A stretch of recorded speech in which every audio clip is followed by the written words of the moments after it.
lawyers. Now, Hangin with Hester and Hanny with Jacob Hester and Charles Hannegriff. Hester and Hanny on 104.5 ESPN Baton Rouge and 1130 The Tiger. Alongside Jacob Hester, here's Charles Hannegriff.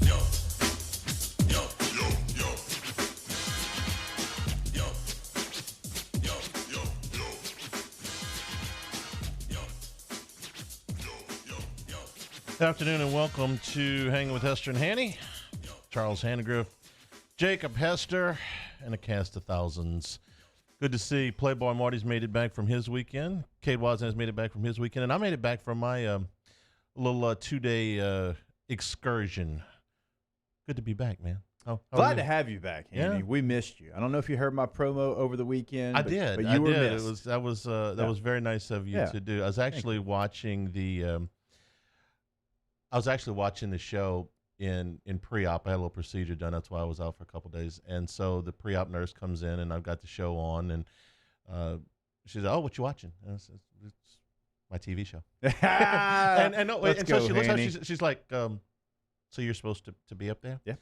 And I said, "Yeah, I'm you see the sign? I'm Hanny." "Oh, that's nice." Yeah. "Hester, is that Jacob Hester, the running back?" "Yes." "Oh, we love him." Tell her to tune in. Yes, She's got to know this information. It's like, okay, yeah, you're here. You're, let me take some blood here for a second. But you work with Jacob Hester, so I mean, you were very missed. I appreciate that. Everything went well. So glad to be back. What did I miss? A little bit of this, a little bit of that. There was a schedule that was released. And let me just start off by saying that I was so excited to not only do this show, but I do every Monday on SEC Radio on Sirius XM. And Chris Doring and I were going back and forth over the weekend. We were so excited. We got actual games to talk about. We've got 28 other games that we haven't had a chance to actually talk about, and we had to just format it ready to go. And then everything happened over the weekend. I was ready to just laugh at Arkansas, laugh at Mizzou. Probably shouldn't laugh at them because it's unfortunate, but over the weekend we found out there's probably going to be some bigger news around college football, Hanny. Yeah, this was so the MAC started on Saturday. They became the first big league to shut everything down. And then about 2 hours ago, Dan Patrick, who doesn't really break stories. I mean, he's sort of like Herb Street in that manner in which he's a nationally respected voice. He's not a reporter. He doesn't go looking to break news, but he certainly did this morning. Information I got almost an hour ago. The Big Ten and Pac-12 will cancel their football seasons tomorrow. The ACC and the Big 12 are on the fence. The SEC is trying to get a delay to have teams join them. The SEC is looking at exclusive TV contracts. So once again, then I followed up with my source and I said, so the Big Ten and Pac-12 canceled tomorrow. That's what I'm told this morning. 3 Big Ten teams that I've spoken with said it's done.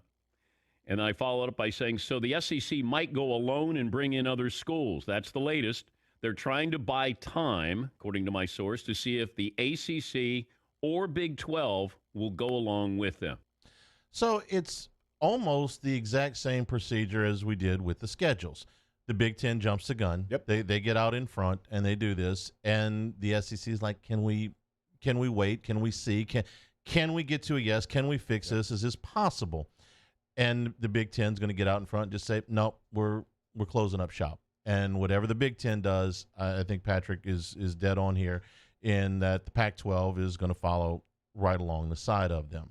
Just like they did with the schedule. Literally, correct. The second that the Big Ten turned that card in, right? Almost like you turn in a draft. They were running up there, so they could put their card on top of the Big Tens.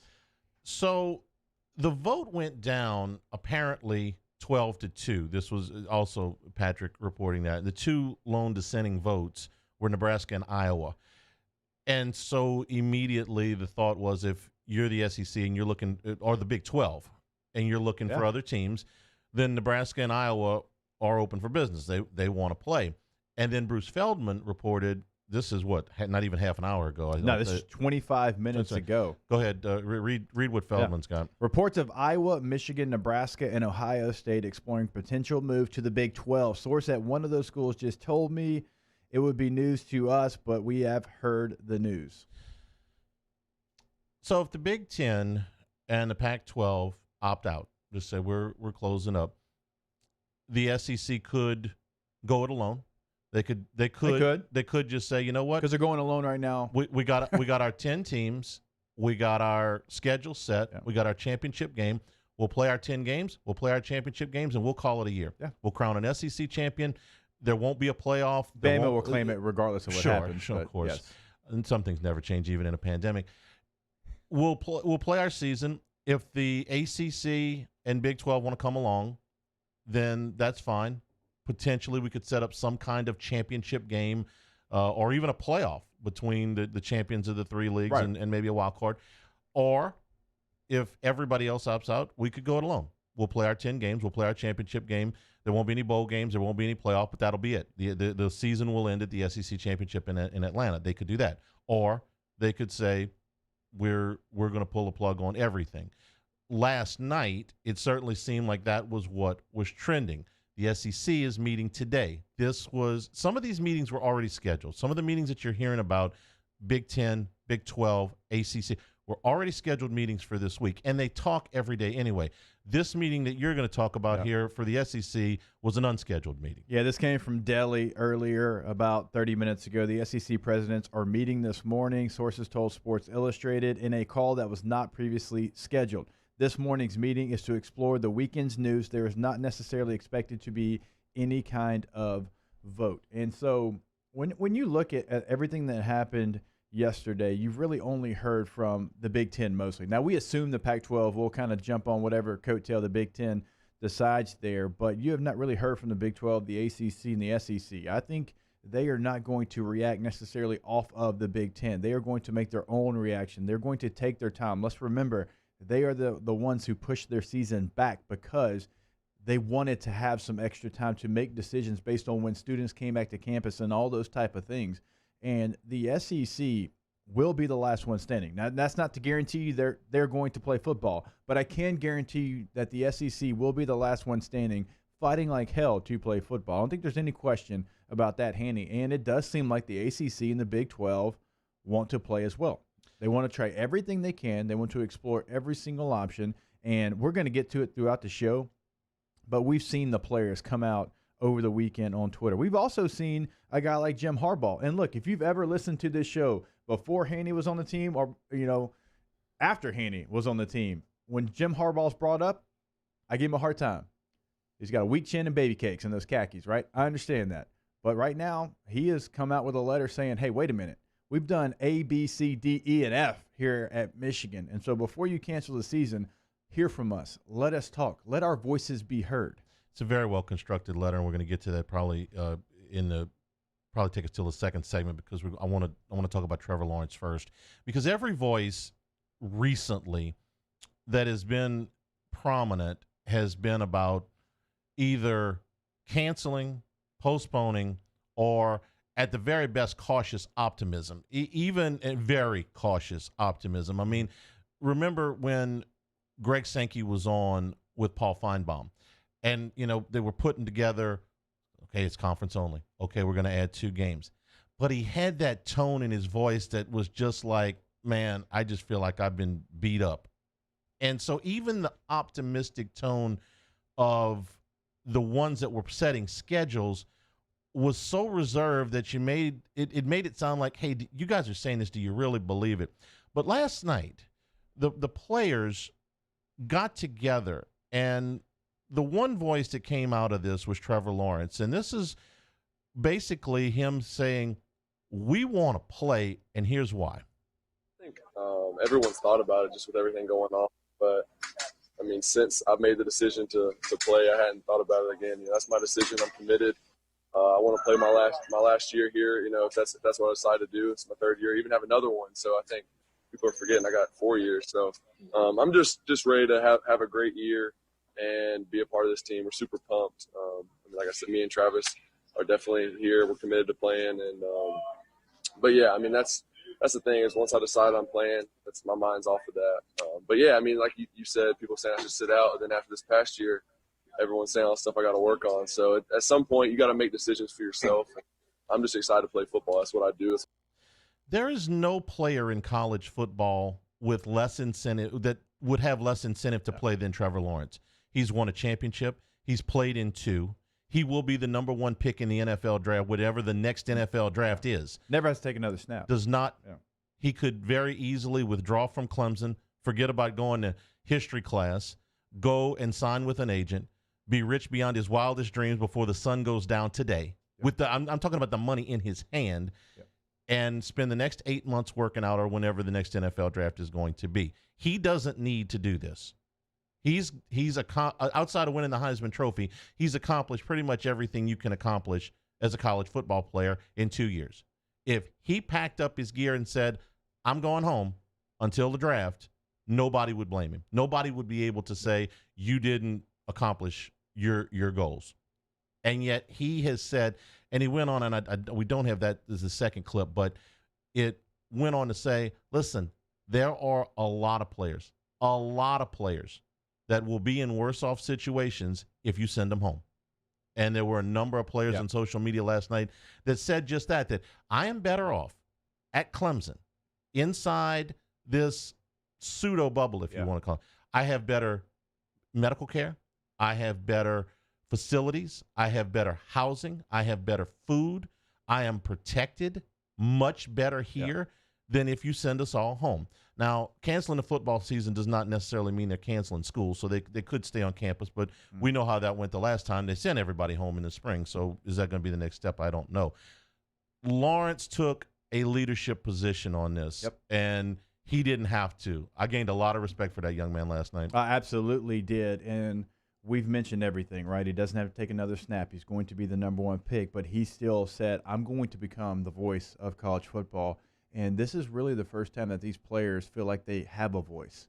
Social media has changed that. And we've had social media for a long time. You know, Twitter is 10-plus years old, but this is the height of it. I think we can all agree there. And I was on with Greg McElroy earlier today, and we were talking. We didn't have a voice when we played college football. We just didn't. I remember, and this was every coach, not just Coach Saban, but I remember when I was a freshman, the seniors on the team were scared to ask Coach Saban if we could have eggs for our pregame meal in the Jefferson Pilot game because it was so early, because they were scared that he was going to say no and yell at them because we wanted eggs because it was an early 6 a.m. pregame meal. Like that's where we were back then, right? And so where we're at now, they realize they have a platform. And not only do they have a platform, but they do have a little bit of they've got some steam. They've got some positive steam right now from what they've started. And the We Want to Play hashtag, which, you know, last night it was a lot of doom, Hanny. It was a lot of doom. And then this kind of brought the spirits up just a little bit. So for the first time really ever, they feel like they do have a voice and they potentially could make a change. Is it still an uphill battle? It is. But without this, I don't know where we'd be sitting here today. And real quick, because I want to make this point for everyone saying, who said they had to go home? Who said that was what I saw from a lot of people who said they had to go home. There's no football. They can stay on campus. I truly believe it's going all virtual. If you don't have football and all these things, everything's going to go virtual, and a lot of guys are going to go home. And even if it's not, even if they are allowed to be on campus and work out, every junior that has NFL aspirations, every senior, obviously, that has NFL aspirations are not going back to school. They're going home.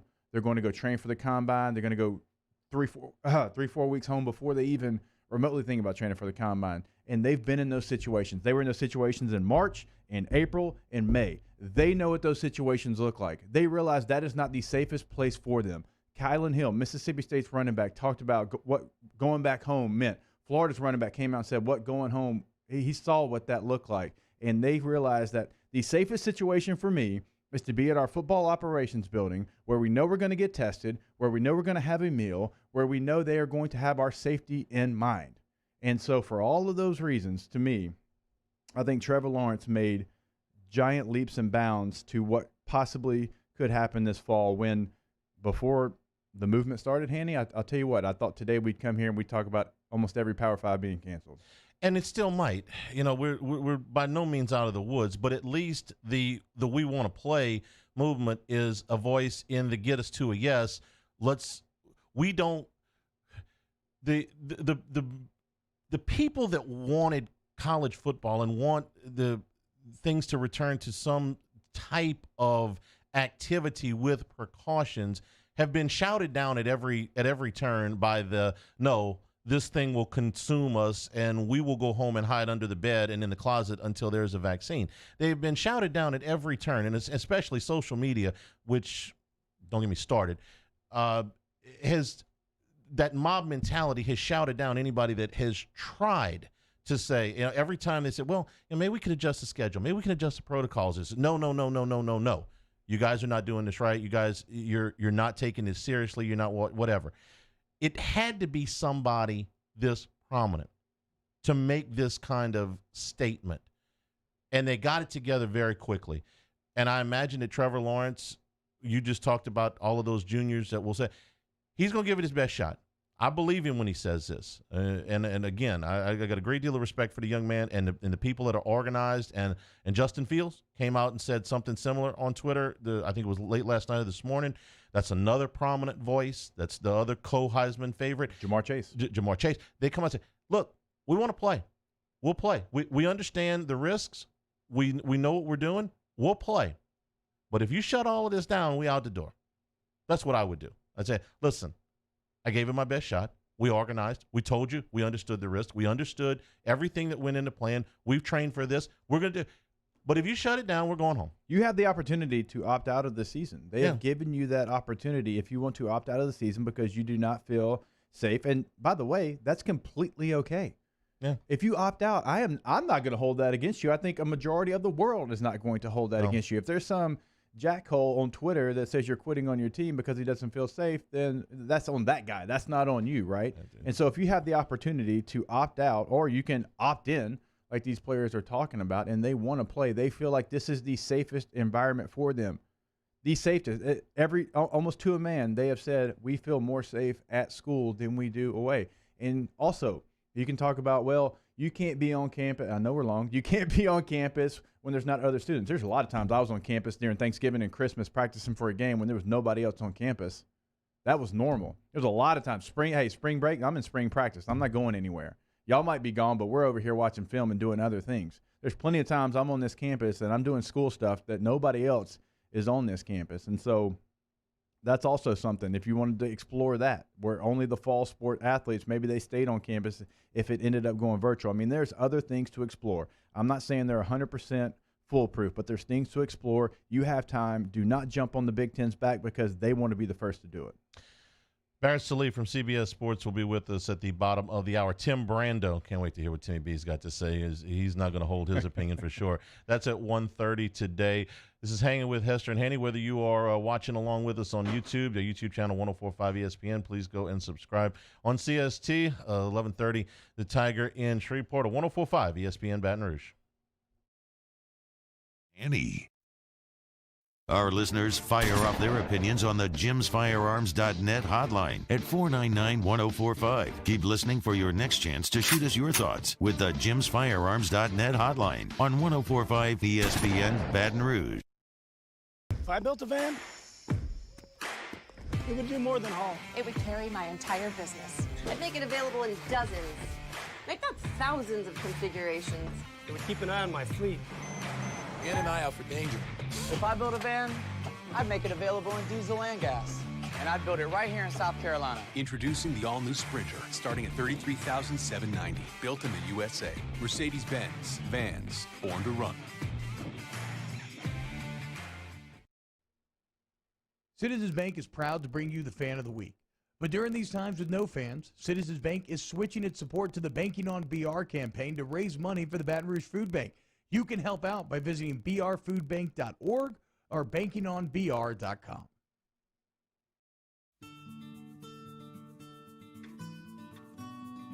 This is a house call.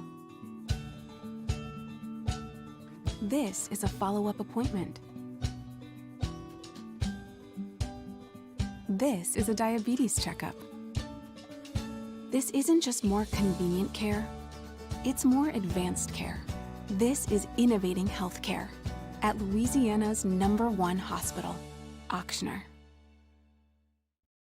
Gulf Coast Bank and Trust is a local bank with a straightforward philosophy. It's about doing the right thing for our customers. Participating in our community with annual local fundraisers. Offering individual attention in a modern banking atmosphere with a trusted local company. Gulf Coast Bank invested in technology with a local touch, giving our customers the power to bank anywhere, anytime. We're building relationships through personal service as the bank that cares about you. Gulf Coast Bank and Trust, the bank that cares about you.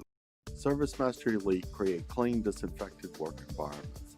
As a local business, we take pride in serving the New Orleans and Baton Rouge areas. Our cleaning protocols follow CDC and OSHA standards for healthcare settings, offices, senior living, restaurants, and industrial plants. Contact Service Master Elite to get your operation ready for reopening with germ disinfection cleaning. Service Master Elite, the trusted choice in professional cleaning since 1996. To all of our heroes working on the front lines of this COVID-19 pandemic, your bravery and selflessness represent the very best of us, and we want to say thank you. I'm asking everyone around the state to join me in celebrating the heroism of our healthcare professionals on the 19th of every month at 1900 hours, that's 7 p.m. Write a note of appreciation, make plans to donate to charitable organizations, or say a prayer. To learn more, visit 19thanks.org. Thank you, and God bless. Visit Bayou Ford for a new 2020 Ford F-150 for only $30,400 with 0% for 72 months. And all new Bayou Ford vehicles come with a 1 million mile powertrain warranty. The crew at Bayou Ford is going to do right by you.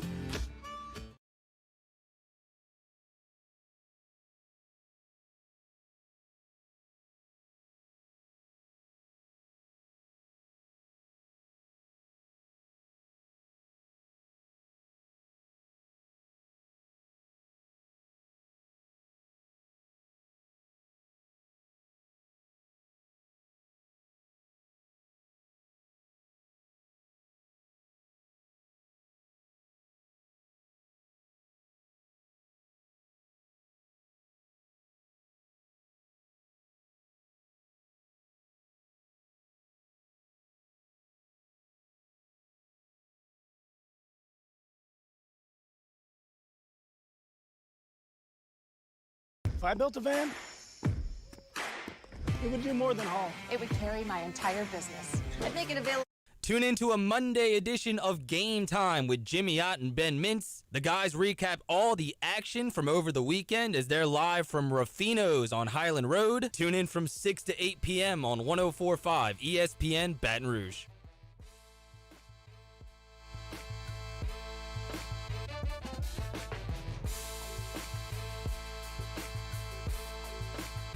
Hangin with Hester and Hanny on 104.5 ESPN Baton Rouge and 1130 The Tiger. Let me be clear, just to clarify, the Big Ten has not taken an official release on this yet. They have not put this out officially. This is being reported by numerous sources. Dan Patrick was one. I think the Detroit Free Press picked up on the story where Michigan and Michigan State were concerned. They have not made an official announcement yet. That may not come today. Patrick said that's coming tomorrow, and the Pac-12 along with it. So if you're waiting for the other domino to fall today, I don't think that's going to happen today. But I think that you'll continue to get these leaks that what is going to happen. So this was a statement from Jim Harbaugh, and I'm with Hester on this. Harbaugh's an easy target because he makes himself an easy target, and I don't know if he wrote this himself or one of the SIDs wrote this, but he put his name on it, and it's pretty compelling in the facts that he lays out. So I'm going to read a part of this. It says, "I'd like to address the rumors that are swirling today. I'm not advocating for football this fall because of my passion of our players' desire to play, but because of the facts accumulated over the last 8 weeks since our players returned to campus on June 13th. I'm advocating on August the 10th that this virus can be controlled and handled because of these facts. The Michigan football program had 11 positive tests out of 893 administered upon the initial return to campus. We had 2 positive tests out of the last 417 administered. We have had 0 positive tests out of the last 353 administered. There have been 0 positive tests among the coaches or staff over the entire 8 weeks of testing. There's been no contact tracing to our fields, weight room, locker room, or facilities. We've had 0 pauses in our training. We've complied with all CDC guidelines and self-implemented stricter standards for contact tracing and quarantining to prevent the spread. We followed all the health and safety guidelines and welcome and encourage any health department, university administrator, or other sports programs to visit and see how we practice and execute these protocols. As our chief medical officer and a member of the Big Ten's medical advisory group has stated, I wish others could see this model. Jacob, I don't know the exact numbers over at LSU, but everything we've heard is if you took all of those facts and you adjusted the numbers just a little bit and you put Ed Ogeron's name at the bottom of it instead of Jim Harbaugh's, I bet you the numbers are fairly similar. Yep. Because they have moved heaven and earth to try to make this happen. You've been over there. You know. You can speak firsthand to what Shelley Mullenix, who had the most important job, I think, at Louisiana State University over the last 5 months, at least LSU athletics for sure, in what they did. And I'll bet you that the numbers are pretty similar to this. I agree with you. And their protocols are strict protocols. I mean, they are following it to the letter. I mean, you know, I have access over there, and I can go in there and I can get in the building. But even not without a mask. Well, I'm about to say, even now, though, the equipment room is the only place that I am able to go, and I wear a mask when I go into there. So if I have something I have to pick up, I go and I wear a mask, and I don't go. I'm not allowed to go anywhere else because they have that building right now. It is shut down to essential personnel, and they've got protocols in place where if you're not supposed to be in that building, Hanny, you're not coming in this building because they have the safety of the players right now in mind. And so I agree with you there. I mean, and that takes place. I know that's not the case everywhere. Not everybody is able to do that, but the places we're talking about in the Power 5 conferences, for the most part, they're able to do that. The big boys of college football, they're able to do that. And so the students come back, you have to go to class. Can you put them all in virtual learning? I asked a question. What I was told is not 100%, but pretty close. Yeah. That you can get most of them into a virtual learning environment. And if you do have to go out on campus, well, I mean, we're still living, right? Okay, they're going to have to play. They're going to have to travel. They're going to do all that stuff. Is it possible? Yes. Are you going to have some more positive tests? Yes. That's why the league moved the start back to the 26th, because they expected more positive tests when the general student population returns, if it does. And to your point, if you have a majority that is virtual and only a small percentage that is going into the classroom, if they're doing things the right way in the classroom, and we've seen some pictures from across the country. Notre Dame was the latest as far as how far apart the desks are and all those different things. Then that's a ideal situation for you as far as sending them back to the general population of the school. If you can do it right, if you can have classrooms set up elsewhere virtually, then that's something that you need to explore. Notre Dame started school today, by the way. Barrett Sallee from CBS Sports is with us when we return. This is Hangin' with Hester and Hanny, 104.5 ESPN Baton Rouge. Hangin' with Hester and Hanny. GMFS Mortgage and GMFSmortgage.com helping you kind of navigate here through the pandemic, because there's lots of choices that you can make that can change your life in a positive way, can change your monthly budget in a positive way. If you're in the market for a new home, the rates have never been lower. Your purchasing power has never been better. So if you have been thinking about getting in the market for a new home, now might be the time. Maybe a refi makes sense for you. The long-term benefits, you're going to have a lower interest rates. This is not going to last forever, but you will be able to save money in the long run. But you'll also be able to save some money in the short term. The ability to skip a mortgage payment or two might be invaluable to you right now. Maybe you've been thinking about adding on to your home. A construction loan also makes a lot of sense right now at the interest rates that you're talking about. Start your journey with a local counselor, GMFSmortgage.com. They'll answer all your questions, and then they'll set up a plan for you. And from there to the closing, they'll walk you step by step. Do what I did. Do what thousands of others have done. And start your journey today at GMFSmortgage.com. In times of need, get a full list of phone numbers, websites, and other important emergency information on the Demco Stormwatch page at 1045ESPN.com.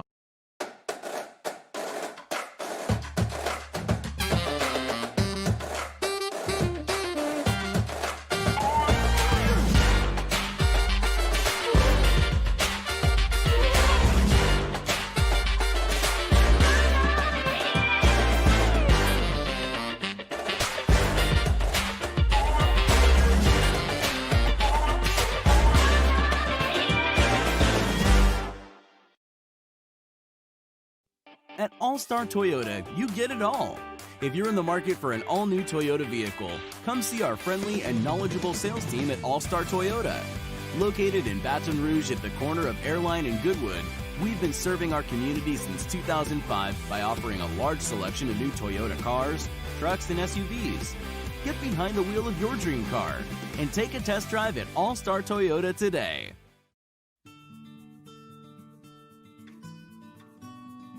This is a house call. This is a follow-up appointment. This is a diabetes checkup. This isn't just more convenient care, it's more advanced care. This is innovating healthcare at Louisiana's #1 hospital, Ochsner. Gulf Coast Bank and Trust is a local bank with a straightforward philosophy. It's about doing the right thing for our customers. Participating in our community with annual local fundraisers, offering individual attention in a modern banking atmosphere with a trusted local company. Gulf Coast Bank invested in technology with a local touch, giving our customers the power to bank anywhere, anytime. We're building relationships through personal service as the bank that cares about you. Gulf Coast Bank and Trust, the bank that cares about you. Service Master Elite create clean, disinfected work environments. As a local business, we take pride in serving the New Orleans and Baton Rouge areas. Our cleaning protocols follow CDC and OSHA standards for healthcare settings, offices, senior living, restaurants, and industrial plants. Contact Service Master Elite to get your operation ready for reopening with germ disinfection cleaning. Service Master Elite, the trusted choice in professional cleaning since 1996. To all of our heroes working on the front lines of this COVID-19 pandemic, your bravery and selflessness represent the very best of us, and we want to say thank you. I'm asking everyone around the state to join me in celebrating the heroism of our healthcare professionals on the 19th of every month at 1900 hours, that's 7 p.m. Write a note of appreciation, make plans to donate to charitable organizations, or say a prayer. To learn more, visit 19thanks.org. Thank you, and God bless. If I built a van. Coming up on Tuesday's Off the Bench, we'll react to the constantly shifting status of college football, break down some of the key offseason moves the Pelicans need to make, and look to the Saints to be a bright spot amongst the darkness. OTB, 7 to 10 a.m., 104.5 ESPN.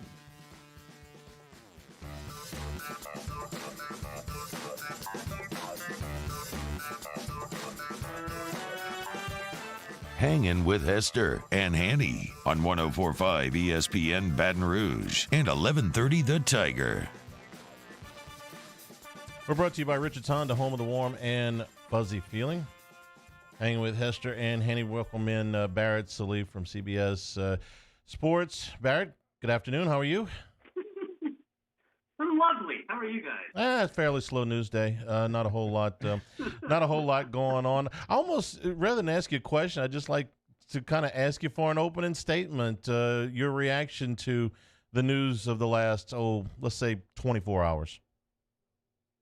This feels like Black Sunday, the Sunday after the regular season when coaches get fired and rumors start swirling. This feels like that on steroids.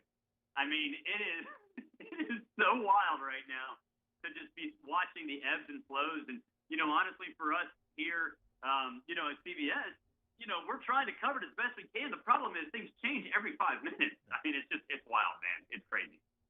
I completely agree with you because it's like I didn't want to go to sleep last night. I knew I was going to get up at 6 a.m. to take the kids to school, but I didn't want to go to sleep because, Barrett, I felt like I was going to miss something. I mean, there's so many different ideas that are out there. Of course, everything that we've talked about in our first couple of segments here, Bruce Feldman puts it out there that Iowa, Michigan, Nebraska, Ohio State exploring a potential move to the Big 12. I mean, what is going on right now?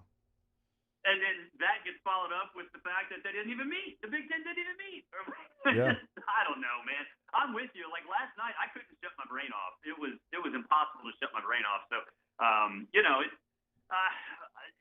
there is so much going on, and now the SEC presidents, ADs are meeting right now with presidents, meeting, right shortly thereafter. I think it's going to be one of those days or maybe weeks where conferences and schools are going to have plan A through plan F or plan L or plan Q to react accordingly. But, I do think there's a big sentiment out there from the Big Ten not to play. I do think certain members of the Big Ten, at least in terms of athletic department, disagree with that. But they also don't make the decision. The presidents do, based on a lot of different factors.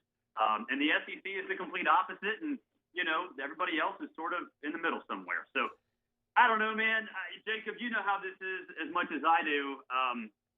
Football players do want to play, and that what happened last night. I think some folks will tell you that players don't make the decisions, and that presidents are the ones in charge. And while that's true, what the players did do last night was to allow ADs, presidents, whoever, the ability to the risk is no longer as big as it was before. Because a lot of these decisions are being made by people who don't want to lose their jobs.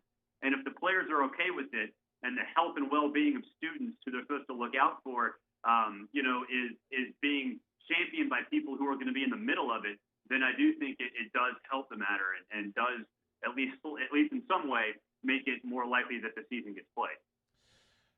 Not that I want to, go conspiracy theory or anything like this, but how much of the decision to push all this back, to cancel, if they do, at the Big Ten, is not just a reaction to the virus or the potential liabilities therein, but also in the players' move to unite, to move towards unionization. I mean, we've already got the NIL issue hanging over their heads. How much of this is administrators going, we don't know how to deal with this?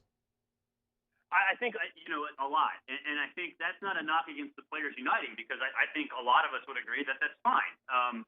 That the movement that they've created will help college athletics, will help college football. But I do think it's just the timing of it. It's the curveball that was thrown in. Presidents and ADs had this one huge problem of how to figure out how to play a season amidst the pandemic. And then the players, joining together, it had unintended consequences that I don't really know if anybody could prepare for, because then now you're tackling two massive pressing issues that really weren't supposed to be that pressing, because, you really hadn't factored in the players uniting like this and making demands. So, I think that's a big part of it too. So, I'm interested to see that. And also on top of that is, there's a sense of urgency for these players. They want to make money. They have limited eligibility. So, it's a curveball that was thrown in that, even though the intention and the movement might be right, the timing couldn't be worse. Barrett, why release schedules last week? Why have all the hoop and holler of releasing schedules and then change it basically over the weekend? And we're expecting something to come down today or tomorrow. What was the MAC the domino that had to fall for everybody else to follow the lead? Who would have thought MACtion would have been the one? I don't think, Jacob, it had anything to do with it at all. I had been hearing for multiple weeks that the Big Ten didn't want to play, that the commissioner's office was really in favor of canceling the season, and that's why I think you saw in every single release that they sent that their commissioner, Kevin Warren, had the disclaimer, if we play football this year. Now, right. I think there are different conspiracy theories as to why he's been championing the cancellation of it. We don't need to get into that too much, but I think that the Big Ten has always, at least behind the scenes, been known as the conference that is going to err on the side of extreme caution. And, the fact that the MAC canceled their season really had nothing to do with it, because I think the Big Ten's intention all along was to get to a point where they have a plan, 4 games, but really never intended to actually play, just wanted to have a plan in place in case they did for whatever reason. And I think the SEC and the ACC, even though they were maybe at odds with each other for a few things here and there in terms of scheduling, I do think that they released their information last week to put pressure on the Big Ten, because let's be honest, what the SEC did, they created a TV show. They created a TV show where 2 opponents for each team was announced. They could have saved that for a full schedule announcement. And probably should have. But there's a reason they didn't, and the reason was they wanted to get the buzz for playing a season out there more, knowing that the Big Ten was about to wreck things. Barrett Sallee is our guest. Barrett, how much stock do you put into the fact that there is enough of a fracture in the Big Ten that 2 to 4 schools, we're talking about Iowa and Nebraska, potentially Ohio State and Michigan, would actually go so far as to do a 1-year secession from the league and play in the Big 12, or God help us, the SEC? I think Penn State would be in that too. I think that would probably not just be a 1-year thing. I think I don't have the contracts that they have with, each school has with the conference. I'm sure there are some sort of out clause that lawyers put in for situations, probably not like this, but situations that potentially could, snowball into something like this. So, I think any decision like that would be permanent, and really wouldn't necessarily be that the SEC gobbles up team X or Y or the Big 12 gobbles up team X or Y. It would just accelerate the process of super conferences. And schools that didn't want to be big-time football programs didn't have to be. And schools that do would join a group. And there wouldn't be an SEC or an ACC. There would just be a major college football, division. And I think that's why I think those decisions by some of those schools to abandon their conference in favor of playing this year, that's a huge step forward, in a direction that I think a lot of us have sort of assumed would happen at some point. But I don't think anybody really thought that it would come up as quickly as it has. Barrett, I'm still surprised that we don't have more information from the G5 schools. We haven't really heard. And I realize you kind of have to wait before the Power Fives do everything before you come out with your information. But, just yesterday there was teams that were announcing games. Over the weekend, Louisiana Tech and UL Monroe said, hey, we're going to play in Shreveport, a game that hadn't been played Some of them happened today. In 20-something days. Yeah. I mean, some of them happened today. North Carolina and Charlotte announced the game today. So Middle Tennessee and I think Army did. Yeah, they announced they're going to play at Army. It's like, okay, so we haven't really heard from those conferences, and they're announcing games. They're scheduling games. And so the G5 right now, do you think they're just waiting on the Power 5, or they're like, hey, some of us, we've got to play? I know Old Dominion said they're not playing in the fall, but, I mean, some of these conferences have not really had a lot to say. Yeah, I mean, they've got their matrices out, but that's about it. And so, I think they're waiting on the Power 5 to figure out what it's doing. I think some of that might have to do with TV money, because these schools need TV money more than ever right now. So I think they're definitely waiting out the Power 5 to say, all right, look, how do we fit into this mix now to maximize revenue? Because they clearly would be playing for revenue purposes and only revenue purposes. So, I think what probably should have been discussed and probably still is being discussed now that the MAC has canceled its season and that Old Dominion's out of Conference USA, that you might see some sort of just group of 5. Like, that's it. No conferences this year, just a group of 5. They'll figure out how to make a playoff structure.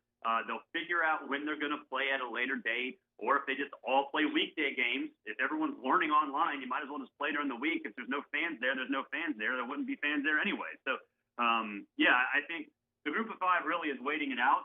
And I do think that if certain dominoes fall in a certain direction, that the group of 5 actually could come out of this in a pretty good spot financially, considering what might have been. They still wouldn't make more money than they would during a normal season, but it wouldn't be as dire of a situation that a lot of people predict. I love to ask impossible questions. So, what happens next? Do you think?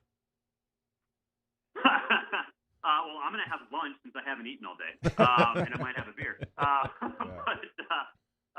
no, I think you're going to see the Big Ten canceled. I think you're going to see teams that want to play make big statements as to what they're going to do. And I think you're going to have – I think the SEC meetings today that are happening, the emergency meetings, are going to have a lot to do with, what happens if schools do want to play in conferences that have already canceled. I think you're going to see that. I think you're going to see a complete restructuring of the fall season. I think you might see teams from the Big Ten join, the conferences that are playing, and that you sort of have some sort of pseudo super conferences, at least for this year, made on the fly, with the understanding that if there is a conference to go back to for those teams that have been, sort of moved into the new world, that, the path back is there, but also the path forward as, an era of super conferences is there too. If you need a little sunshine before we let you go, Barrett, at least Ronald Acuna Jr. starting to hit. Dude, he is on fire. See, we need Ender at the bottom of the lineup to pick it up though, and man, Austin Riley, figure it out. Stop trying to pull every single ball, man. Good God. So we do have that. Acuna hit 3 homers yesterday, so at least you'll have that when you enjoy your beer here. And the Marlins lost, Jacob. The first place Marlins lost. That's right. Finally. You're exactly right. First place Marlins. Yeah, that sounds weird. Yeah. Is this 1997? No, What's it's going on here? 2020. Yeah, it's 2020. Of all the things that are happening today, that might be the most shocking. That's the most 2020 thing you could say. Barrett, we appreciate your time. We'll talk to you soon. Thanks a lot. See you guys. Thanks, Barrett Sallee from CBS Sports. Take a break. Be back on the other side. Tim Brando in hour number 2 today. Hanging with Hester and Hanny, 104.5 ESPN Baton Rouge. Hanging with Hester and Hanny. We opened up the playbook and expanded our coverage. Listen daily in high definition on 98.1 HD2. We are 104.5 ESPN Baton Rouge. ServiceMaster Elite create clean, disinfected work environments. As a local business, we take pride in serving the New Orleans and Baton Rouge areas. Our cleaning protocols follow CDC and OSHA standards for healthcare settings, offices, senior living, restaurants, and industrial plants. Contact ServiceMaster Elite to get your operation ready for reopening with germ disinfection cleaning. ServiceMaster Elite, the trusted choice in professional cleaning since 1996. Le posso offrire un caffè? Le posso offrire un caffè? Andiamo insieme da me, non c'è. Call Mr. Electric today for electrical repairs, upgrades, and installations. At All-Star Toyota, you get it all. If you're in the market for an all-new Toyota vehicle, come see our friendly and knowledgeable sales team at All-Star Toyota. Located in Baton Rouge at the corner of Airline and Goodwood, we've been serving our community since 2005 by offering a large selection of new Toyota cars, trucks, and SUVs.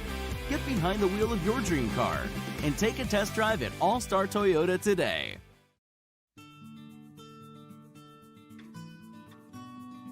This is a house call. This is a follow-up appointment. This is a diabetes checkup. This isn't just more convenient care, it's more advanced care. This is innovating healthcare at Louisiana's #1 hospital, Ochsner. Gulf Coast Bank and Trust is a local bank with a straightforward philosophy. It's about doing the right thing for our customers. Participating in our community with annual local fundraisers, offering individual attention in a modern banking atmosphere with a trusted local company. Gulf Coast Bank invested in technology with a local touch, giving our customers the power to bank anywhere, anytime. We're building relationships through personal service as the bank that cares about you. Gulf Coast Bank and Trust, the bank that cares about you. If I built a van,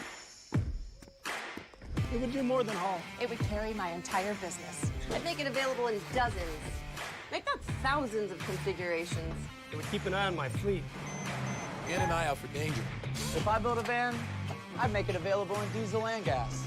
And I'd build it right here in South Carolina. Introducing the all-new Sprinter, starting at $33,790. Built in the USA. Mercedes-Benz. Vans. Born to run. Prompt, professional, reliable. If you're looking for a breath of fresh air with your AC and heating needs, call the professionals at Anison Bitter. Anison Bitter, a Rheem Pro partner, keeping your family comfortable for over 25 years.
First. Hey, it's Matt Moscona. Join us for Monday's AFR, presented by Relief Windows.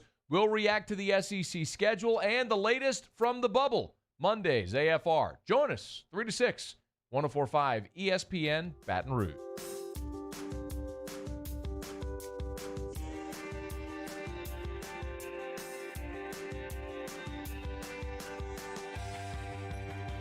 Hangin' with Hester and Hanny on 104.5 ESPN Baton Rouge and 1130 The Tiger. So I watched a lot of the golf. I was laid up for a couple of days, and golf was what was on. And it was a major, so picked the right time to do this thing. Watching yesterday with that leaderboard and the way the whole thing went down was unbelievable. And Colin Morikawa shot at 16 is one of those ones that they'll play over and over again. And what a tremendous round the young man shot. And what a great tournament it was to watch. So I watched a lot of the golf, but also watched Pelicans yesterday, which ended up being the last stand for them, losing to the Spurs yesterday, and that coupled with Portland's win last night officially puts the Pelicans out of contention for the playoffs. So 2-4, they'll be out of the bubble by the end of the week, and I think we can say it was a pretty disappointing run in there. I'm not going to go stat by stat through the game. I'm just going to. There's a minute 50 to go, and the Spurs are up 5, and the Pelicans have the ball. This is a massively important possession. J.J. Redick is on fire. Brandon Ingram is their pretty much. I think he's their best offensive option, and then there's Zion. Okay, who was offensively was very good yesterday. Defensively, he's got some work to do, but and the shot they took was a step back 3 from Lonzo Ball, who at the time was 1 for 8 from the floor and 0 for 3 from 3-point range, and has shot the ball miserably during the bubble. This is almost like Popovich is inviting, don't guard him. Yeah, he won't make the shot. Invite him to shoot. We will let him shoot. We will all stay over here by the bench and watch him shoot because he will not make the shot. He just won't. And going back to the enthusiasm of getting into the bubble and then what they did, Hanny, in those 5 games, those exhibition, those preseason games, I thought, oh, man, this basketball team picked right up where they left off. This is a team that can make some noise in the postseason, not only get in the postseason, and then all that change. And we talked about it, I think, when you were out. It looked like they used all of their energy in that Jazz game, and then when that shot didn't go in, it was doom and gloom the next game. And then they literally emptied their tank against the Grizzlies, and then they had nothing left against the Kings. And there's just so many ebbs and flows. They go out last game, they win. Then they come out against the Spurs, and they got down 14-3 run to start the game, right? And you're exactly right about Lonzo Ball having that shot. Like J.J. Redick made 8 3-pointers in the game. Find a way to get the ball in that guy's hands if it's not in B.I.'s hands.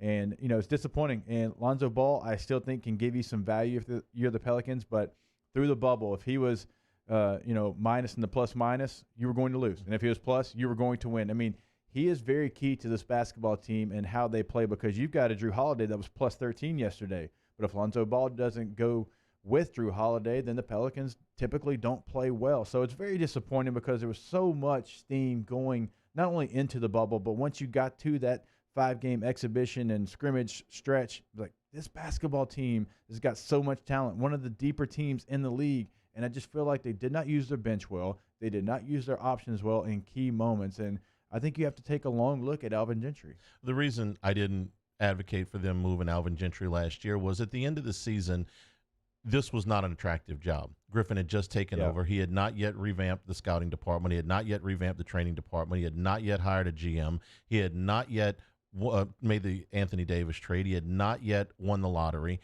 All of those things now make this a very attractive job. I think that who he would have been able to attract last year at the end of the season would have been a pretty short list. It was a very, very unattractive job. That's not the case anymore. I think you could have a very attractive list of candidates. Alvin Gentry's a nice guy. He is not a good head coach. He has never been a good head coach. And the roster is very attractive. Look, Ingram's going to be a restricted free agent. You got another year, I believe, of J.J. Redick. We know the young players that are put into place as well. This is an attractive roster, a deep roster that a lot of coaches probably feel like they can get a lot of mileage out of.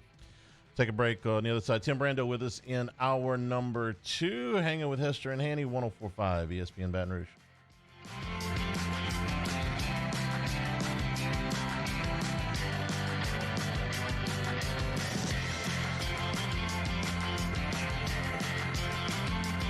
Hangin' with Hester and Hanny. To all of our heroes working on the front lines of this COVID-19 pandemic, your bravery and selflessness represent the very best of us, and we want to say thank you. I'm asking everyone around the state to join me in celebrating the heroism of our healthcare professionals on the 19th of every month at 1900 hours, that's 7 p.m. Write a note of appreciation, make plans to donate to charitable organizations, or say a prayer. To learn more, visit 19thanks.org. Thank you, and God bless. If I built a van, it would do more than haul. It would carry my entire business. I'd make it available in dozens. Make that thousands of configurations. It would keep an eye on my fleet. And an eye out for danger. If I built a van, I'd make it available in diesel and gas. And I'd build it right here in South Carolina. Introducing the all-new Sprinter, starting at $33,790. Built in the USA. Mercedes-Benz. Vans. Born to run. Crime has serious consequences, but anyone can make a mistake. If you find yourself in trouble with the law, know that you have rights, and it's okay to demand them. The law offices of O.C. Brown are here to protect you and your rights. Felony or misdemeanor, DUI or drug charge. No matter what crime you're accused of, you still have rights. Let the law offices of O.C. Brown uphold them. Call 225-343-1111. Your law firm for a lifetime.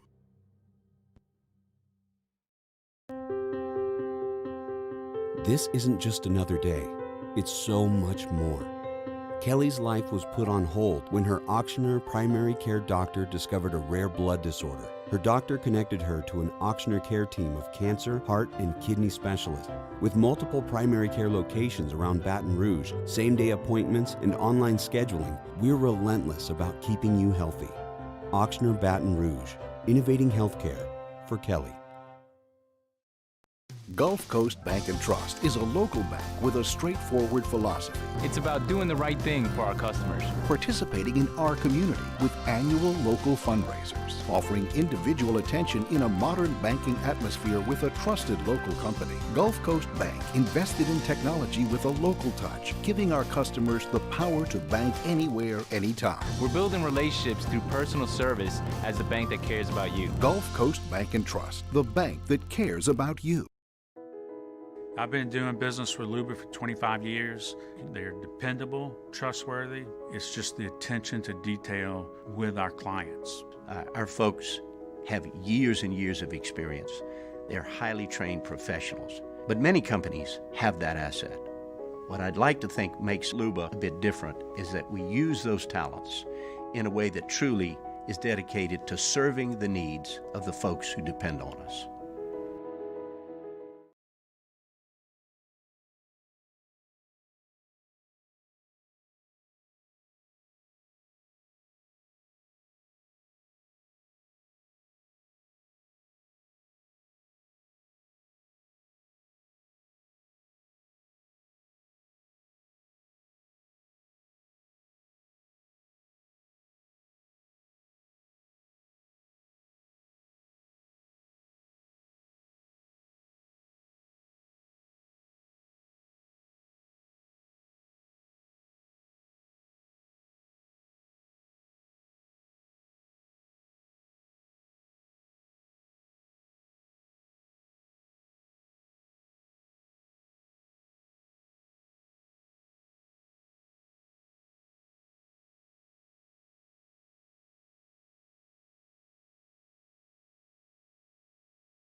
Callahan Injury Lawyers. Now, hanging with Hester and Hanny with Jacob Hester and Charles Hannegriff. Hester and Hanny on 104.5 ESPN Baton Rouge and 1130 The Tiger. Alongside Jacob Hester, here's Charles Hannegriff.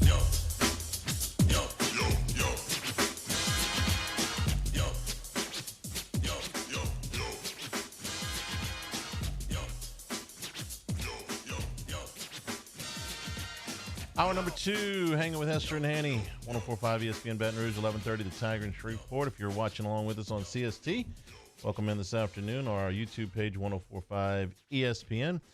Go back on our Hanging with Hester and Hanny page and get any of the previous interviews. Barrett Sallee and hour number 1, Tim Brando, coming up a little bit later on today. That'll be about 1:30 here in about 30 minutes. Jacob, when you were playing, and I know that social media was different then, but let's say that, I don't know, maybe it's something like an off-season workout, a camp, maybe even it's something like SEC Media Days. You talked to other players, and they talked about getting everyone together and going to coaches, administration with a list of concerns. The way that this group came together over the last week and really kind of crystallized with the video call last night and their list of concerns going in. I thought last night's had a very different tone than the ones that originated in the Pac-12. What would have been your reaction if that had come down when you were playing? Yeah, like you mentioned, it's a little bit different now. It's so easy to get on social media, send a direct message, get on a video call, have that happen very quickly, right? You know, back then you would have had to get the phone number, find a way to get the number, and call them, set up all those things. And so the players, used social media last night to, create this platform. And look, I'm all for anything player-driven if it makes sense. And so many times when I'm doing radio with other former players, Cole Kubelik or Chris Dorn or whoever it might be on the SEC channel, I mean, we share a lot of the same stories, and we'll bring something up and we'll say, oh, man, we did it the same exact way, right? Because so many programs within the SEC do things the same type of way. It's a copycat league just like the NFL is. And so, if you have the same goal, you have the same passion, you have the same want at the end of the day to end up with the same result, then yeah, I would have been all aboard. I would have been all aboard any kind of player movement that was best for the players. Again, I'll go back to the opening segment of this show. We didn't have a voice. We didn't feel like we had any power. We weren't going to speak up, Handy, on anything. If we felt like we were getting ran into the dirt, well, it didn't matter. We weren't going to say anything. Did you get those eggs, by the way?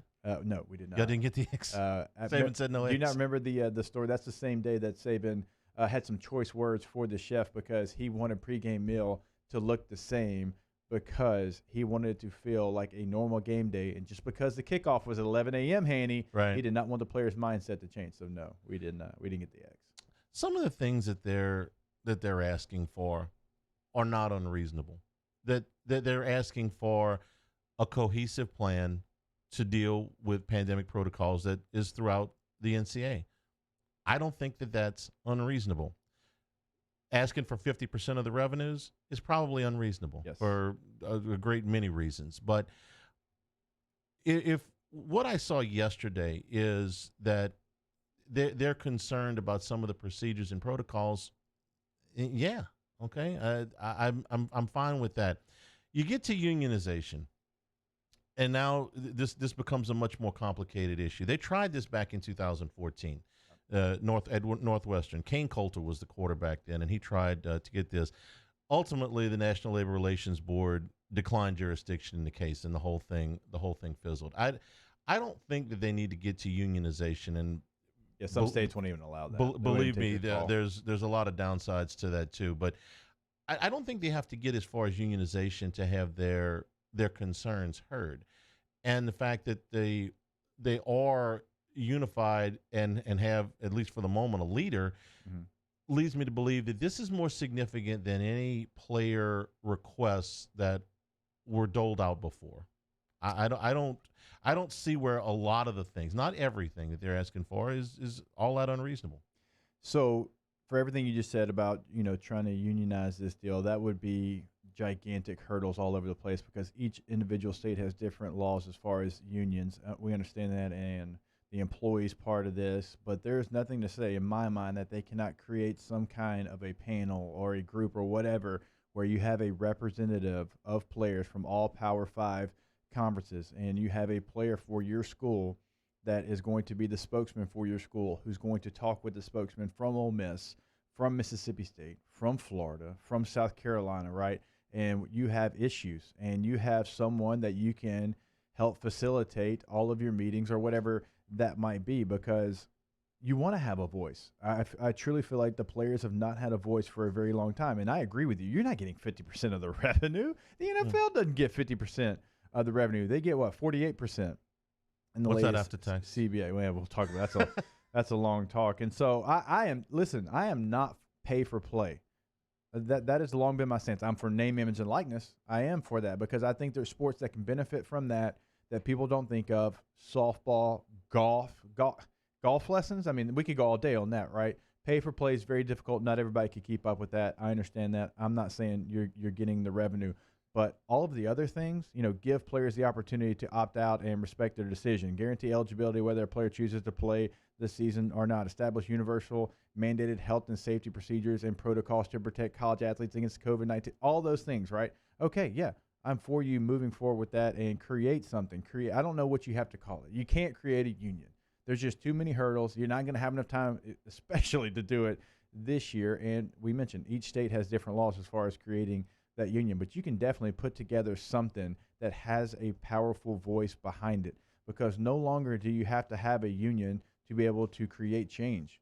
I mean, the power of social media, Hanny, is pretty strong. And I'm not saying it's the say all be all, but they just made an NFL team that was never going to change its name.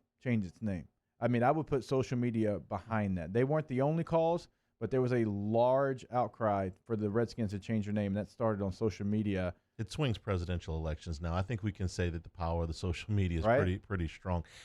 Some of these things, and by the way, their one statement, the "we want to play" statement, pretty well written. They were concise and they were reasonable. Establishing universal health and safety procedures, that could be done with a little bit of organization. All of the schools have their individual things, and I'm going to say that most of them are probably pretty similar. Putting universal health and safety procedures and protocols in is not an unreasonable request. While they're at it, they could put in a universal drug policy, but don't get me started. Giving the players the opportunity to opt out, I think that's already there. That's, again, if you have real concerns about it, that's a reasonable thing to ask. Guarantee eligibility whether a player chooses to play this season or not. I think that for this season is reasonable. I don't think just any season. I don't think that can be a rule that exists in perpetuity, but I think this season, yes. Use the voices to establish open communication between the players and officials. I don't think that is unreasonable either.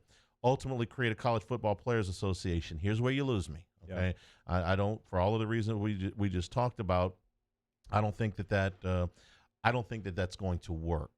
And now, do you disagree that they can create something, though? It doesn't have to be a union, but you can create something that has a common voice, and you interact with other guys from Power 5 conferences, and maybe each team has someone. Yes, I'm fine. A representative of the players for all the Power 5 conferences. I think, yes, absolutely, that can be done. You unionize and you start to pay. Yep. You run into tax issues. You run into labor relations issues. You run into insurance liability issues. And we could do 10 shows on all of those things. I don't think that that's the best course. And it's not because the schools are hogging all the revenue. There is this idea that I don't want the players to get compensated. I do. And believe me, I think that there are a lot of ways that you can compensate them. And yes, some of it does include cash. But the term student athlete was created years ago by the NCAA. It was by a guy named Walter Byers, who was the head of it at the time, because they didn't want to deal with workman's comp. And you run into so many insurance issues where you get into a union. And believe me, I don't. I've dealt with workers' comp. I don't think that they want to deal with the liabilities there. But you look at when these TV contracts, these coaches' salaries, and all this stuff, all this gets doled out. Understand that most of the athletic departments are in some way funded by student fees. We got a really stark example of this when Cincinnati canceled their wrestling program, I think maybe 2 weeks into the pandemic. And so we started poking around to see what Cincinnati's budget looks like, and it's somewhere in the area of 40% of their athletic budget was carved out of student fees. LSU has gone to great lengths not to have student fees in their athletic budget, but that's rare. Most of them do. And it can be very, very large percentages of this. So if you start talking about your athletic budget and you're talking about you're talking about regular students who are going to school, paying the football team and the basketball team, and all the way down, because there's Title IX issues there too. You're going to run into a large problem there. So don't think of it as, oh, here's the SEC television network money is going to pay Joe Burrow and Tua Tagovailoa. No, in a lot of these schools, it's student fees that are going to support the athletic program. The student fees are like the AT&T bill, Hanny. Every time you look at it, there's a charge on there sometimes, and you're wondering, wait, what is that? There's no explanation what is to that, what that charge is. What does that pay for? What does that pay for? Tell me exactly where that's going. So don't make it like the AT&T bill. You're paying for essentially everything on campus, and you don't use everything on campus. But how many times did you go work out at the student rec? We played basketball there a lot. We went and we played pickup basketball a lot. I mean, just things like that, like percentage of students that don't take advantage. For instance, I was not a science major. Okay, I had one lab the entire time I was at LSU. One science lab, one biology lab as a freshman, and that was it. So all of those fees that would go towards labs or whatever, never used them. The library soaks up a lot of that. I probably didn't use the library as much as I should have. Okay, there's a lot of inside the student union, for instance. Okay, there were services that I never took advantage of. There was a student health building where you could go in if you got sick. Never once used it in 4 years. So, yeah, that's just part of the. This is part of the thing. Yeah. When I pay my not my AT&T bill, but when I pay my bill, there's a lot of channels that I'm paying for that I don't watch. Okay, thus people have started to cord cut. I haven't yet, but if it ever gets to where it gets it where I like it, I will. I've had my package for 2 years. The current package that I have, and I just found out yesterday. I'm like, oh, I have that channel because my I got some family in town. They were trying to watch something. I'm like, I had no idea I had that channel. Yeah. How much do you watch the Longhorn Network? Not a lot. You're probably paying for it. Not a lot. Great producers, family friend Andy Wall. Shout out there. But don't watch the Longhorn. I watched the three LSU baseball games at Texas. What was that, 2 years ago? But I'm paying for it. But you have it.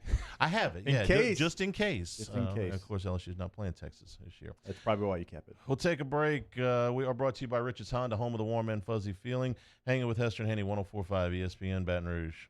Hangin' with Hester and Hanny. All right, we are so excited to welcome Tiger Air to the Hangin' with Hester and Hanny team, your go-to in Baton Rouge for air conditioning and heating services, repairs, maintenance, and sales. And let me tell you something, Hanny, if there's something that you want to be able to count on, something that has to be dependable in South Louisiana, it is your air conditioning and your air conditioning service. You know, when I worked with Tiger Air and they installed the American Standard in my home, American Standard heating and air conditioning, immediately I saw a decrease in my energy bills. It's not just the efficiency of the unit, but the programmable thermostat makes it so much easier to adjust. And if you forget, you can always adjust it from your cell phone. It means that when you go on trips, you can turn the AC down, but you don't have to come home to a hot house. It will absolutely keep you on a schedule that will save you money, and it's worry-free. It's comfortable, it's efficient, and it's a name you know, a name you trust. Year after year, American Standard Heating and Air Conditioning consistently rates among the highest heating and air conditioning units. So get yours today at Tiger Air.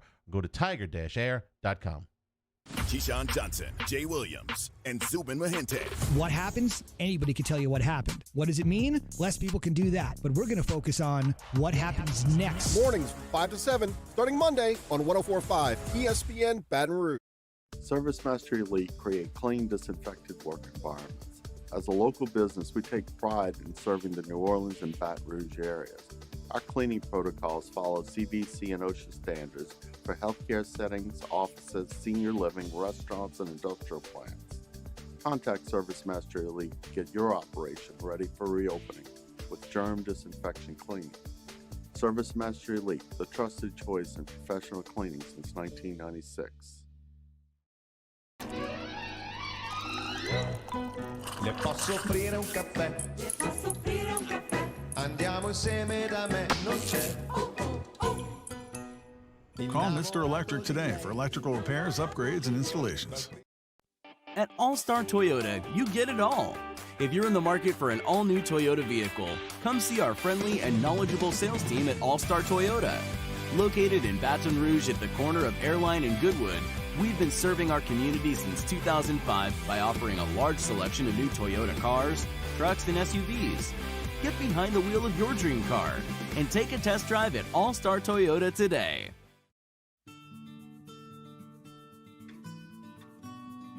This is a house call. This is a follow-up appointment. This is a diabetes checkup. This isn't just more convenient care, it's more advanced care. This is innovating healthcare at Louisiana's #1 hospital, Ochsner.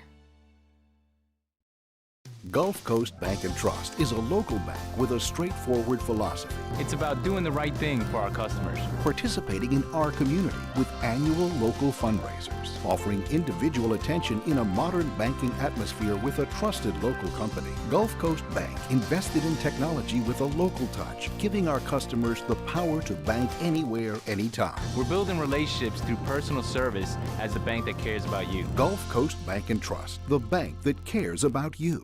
If I built a van, it would do more than haul. It would carry my entire business. I'd make it available in dozens. Make that thousands of configurations. It would keep an eye on my fleet. And an eye out for danger. If I built a van, I'd make it available in diesel and gas. And I'd build it right here in South Carolina. Introducing the all-new Sprinter, starting at $33,790. Built in the USA. Mercedes-Benz. Vans. Born to run. Prompt, professional, reliable. If you're looking for a breath of fresh air with your AC and heating needs, call the professionals at Anison Bitter. Anison Bitter, a Rheem Pro partner, keeping your family comfortable for over 25 years. Tune into a Monday edition of Game Time with Jimmy Ott and Ben Mintz. The guys recap all the action from over the weekend as they're live from Ruffino's on Highland Road. Tune in from 6 to 8 p.m. on 104.5 ESPN Baton Rouge.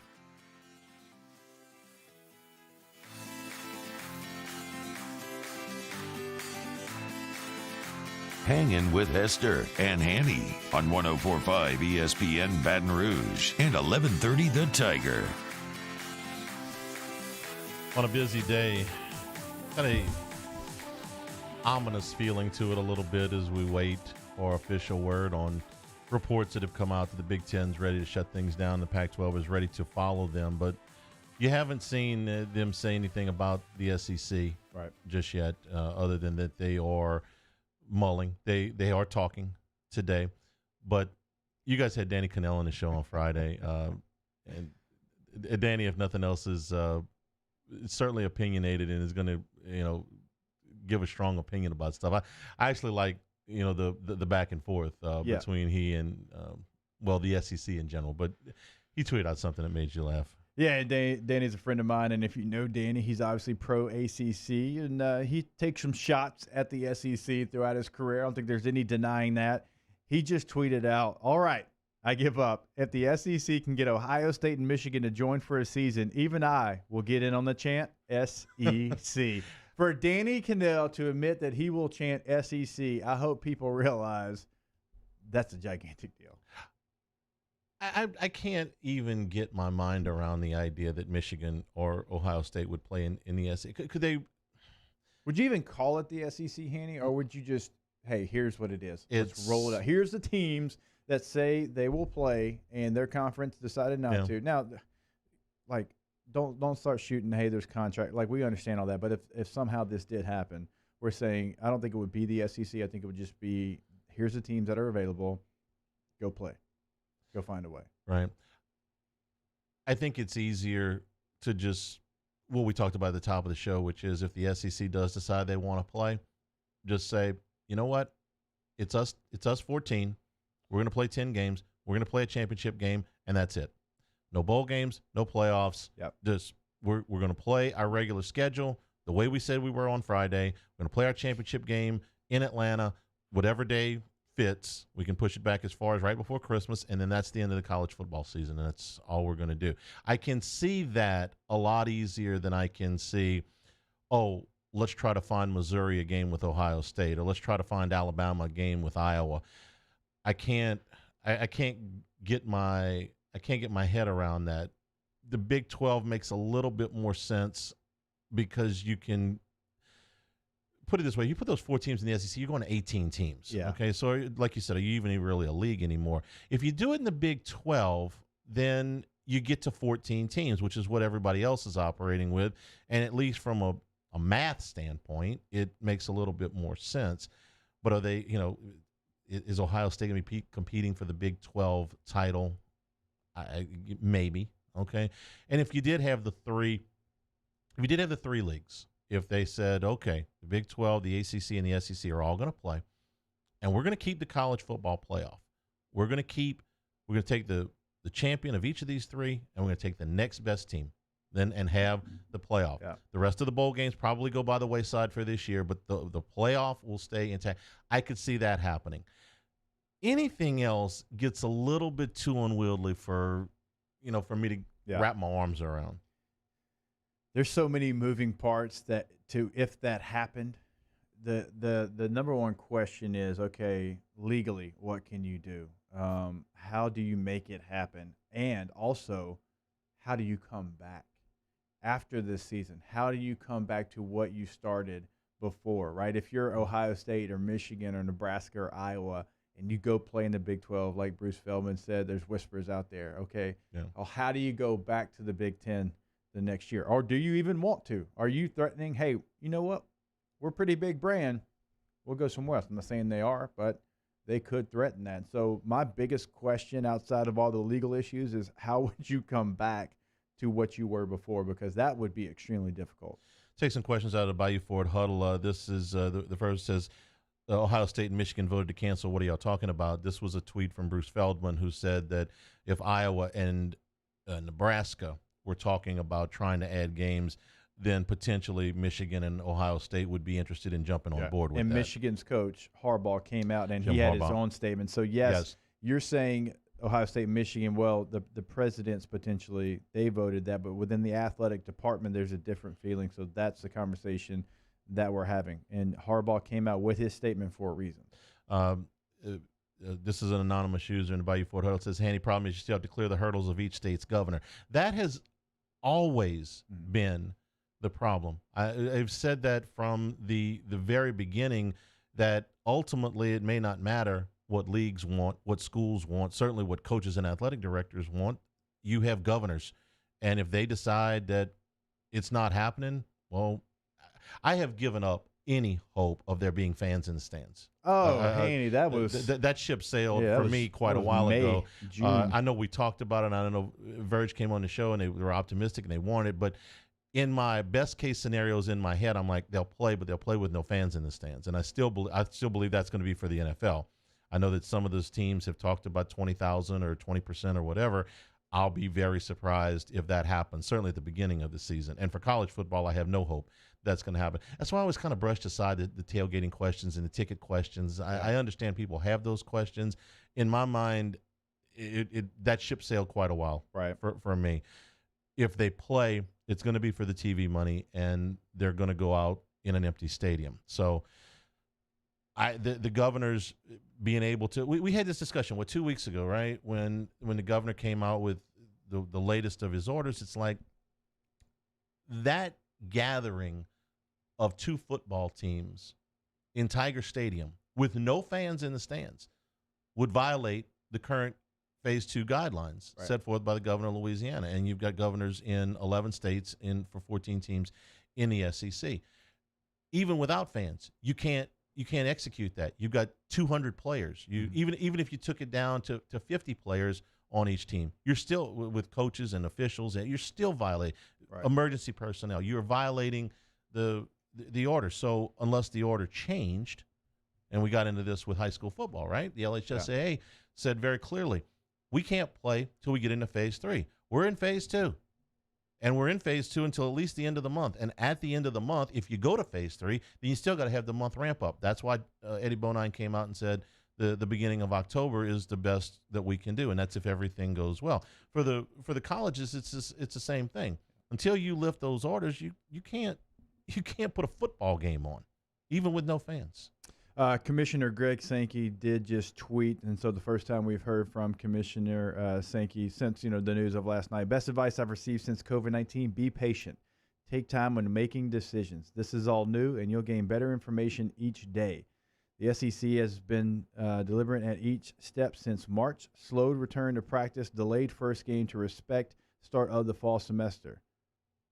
That's a clear shot at the Big Ten. Like, you go ahead and cancel if you want, but we are not going to just play, duck, duck, goose on this thing and go right behind you. We're going to take our time and we're going to look at this. May still cancel, may still have to cancel, may not have any choice, but just because you said, hey, we're going to cancel, why don't everybody jump on board? No, right. No, we're not going to do that. And then he also added underneath this, we know concerns remain. We have never had a football season in a COVID-19 environment. Can we play? I don't know. We haven't stopped trying. We support, educate, and care for student athletes every day and will continue to do so every day. It's not a no. It's I don't know. Holding on to hope. Holding on to hope. That's all you got right now. But it's not a no.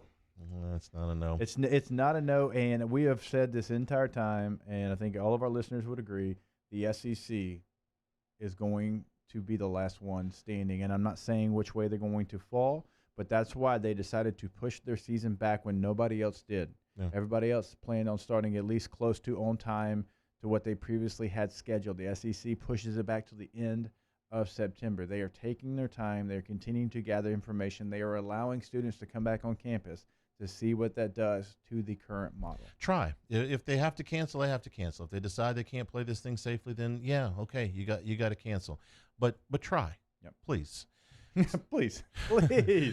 Today's show is brought to you by Supreme Rice, a perfect complement to every meal. And for those etouffees, for those gumbos when it gets a little bit colder, for red beans and rice or white beans and rice, we love Supreme Rice. In fact, we got some Supreme Rice this weekend. We got the jasmine because it's quickly become our favorite. But you can get the long grain, you can get the brown rice for all of your meals. It does stretch that food dollar. You can get a little bit more, a little bit extra in each serving of Supreme Rice. All rice is not the same. Supreme Rice, grown, milled, and processed right here in South Louisiana, out of Crowley, Louisiana since the 1930s. Support Louisiana farmers by getting Supreme Rice. It's very easy to get. You can get it at all your Rouses, all your Walmarts, all your Costco's, and all of your AG dealers. For a happy palate and a happy family, it's Supreme Rice. For great recipes and more information, go to supremerice.com. Tim Brando, when we come back, Hanging with Hester and Hanny, 104.5 ESPN Baton Rouge. Hanging with Hester and Hanny. All right, every single day we're brought to you by our title sponsor, Richards Honda. You can find them online at richardshonda.com. There you'll find the warm, fuzzy promise. Upfront, transparent internet pricing at richardshonda.com. No unwanted preloaded accessories. You're going to get complimentary paint protection, superior service and parts center, fantastic customer care, complimentary free first oil change as well. That can be found right there on the homepage. Also on the homepage, in the bottom left corner, you see exactly how long you have left to save in their current special offers. You got 21 days, 10 hours, 29 minutes. Over in the bottom right corner of the website, you can have a conversation with sales. So any question you might have, they can answer it right there on the spot. But I would encourage you, go check out the lot at 13413 Millerville Greens Boulevard in Baton Rouge. That's I-12 and Millerville. Over 700 new and pre-owned vehicles. We can promise you'll find one that you'll fall in love with over at Richards Honda, no matter what you're looking for, no matter what your lifestyle calls for. Again, that's richardshonda.com. Richards Honda, home of the warm and fuzzy feeling. Off the Bench, Hanging with Hester and Hanny. After further review and more are all live daily on the 104.5 ESPN Baton Rouge YouTube page. Subscribe now to interact with us inside the live chat. Find highlights for each show's channel and get notified whenever we go live. To all of our heroes working on the front lines of this COVID-19 pandemic, your bravery and selflessness represent the very best of us, and we want to say thank you. I'm asking everyone around the state to join me in celebrating the heroism of our healthcare professionals on the 19th of every month at 1900 hours, that's 7 p.m. Write a note of appreciation, make plans to donate to charitable organizations, or say a prayer. To learn more, visit 19thanks.org. Thank you, and God bless. If I built a van, it would do more than haul. It would carry my entire business. I'd make it available in dozens. Make that thousands of configurations. It would keep an eye on my fleet. And an eye out for danger. If I built a van, I'd make it available in diesel and gas. And I'd build it right here in South Carolina. Introducing the all-new Sprinter, starting at $33,790. Built in the USA. Mercedes-Benz. Vans. Born to run. Crime has serious consequences, but anyone can make a mistake. If you find yourself in trouble with the law, know that you have rights, and it's okay to demand them. The law offices of O.C. Brown are here to protect you and your rights. Felony or misdemeanor, DUI or drug charge. No matter what crime you're accused of, you still have rights. Let the law offices of O.C. Brown uphold them. Call 225-343-1111. Your law firm for a lifetime.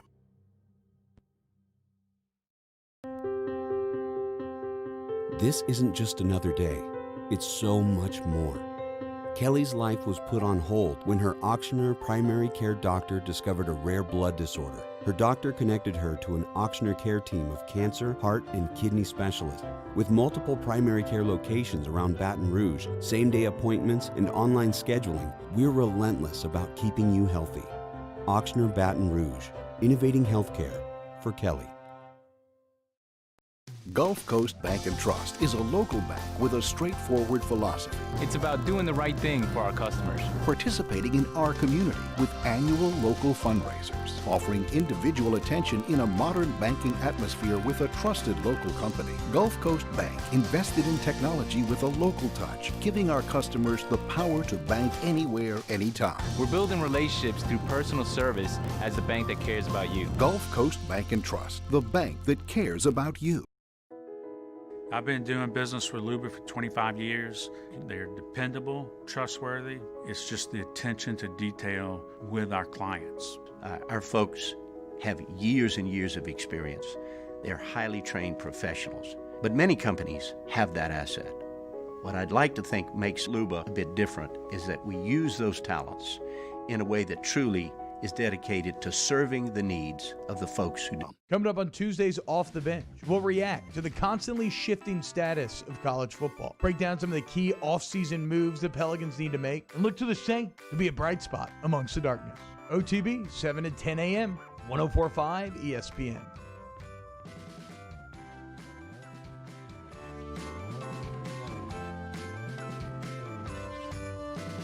Hangin with Hester and Hanny on 104.5 ESPN Baton Rouge and 1130 The Tiger. We're brought to you by Richards Honda, home of the warm and fuzzy feeling. Always fun to catch up with our friend Tim Brando. Timmy B, how you doing? Well, that depends. If you'd asked me 45 minutes ago, I would have said this. Gee, it's Armageddon.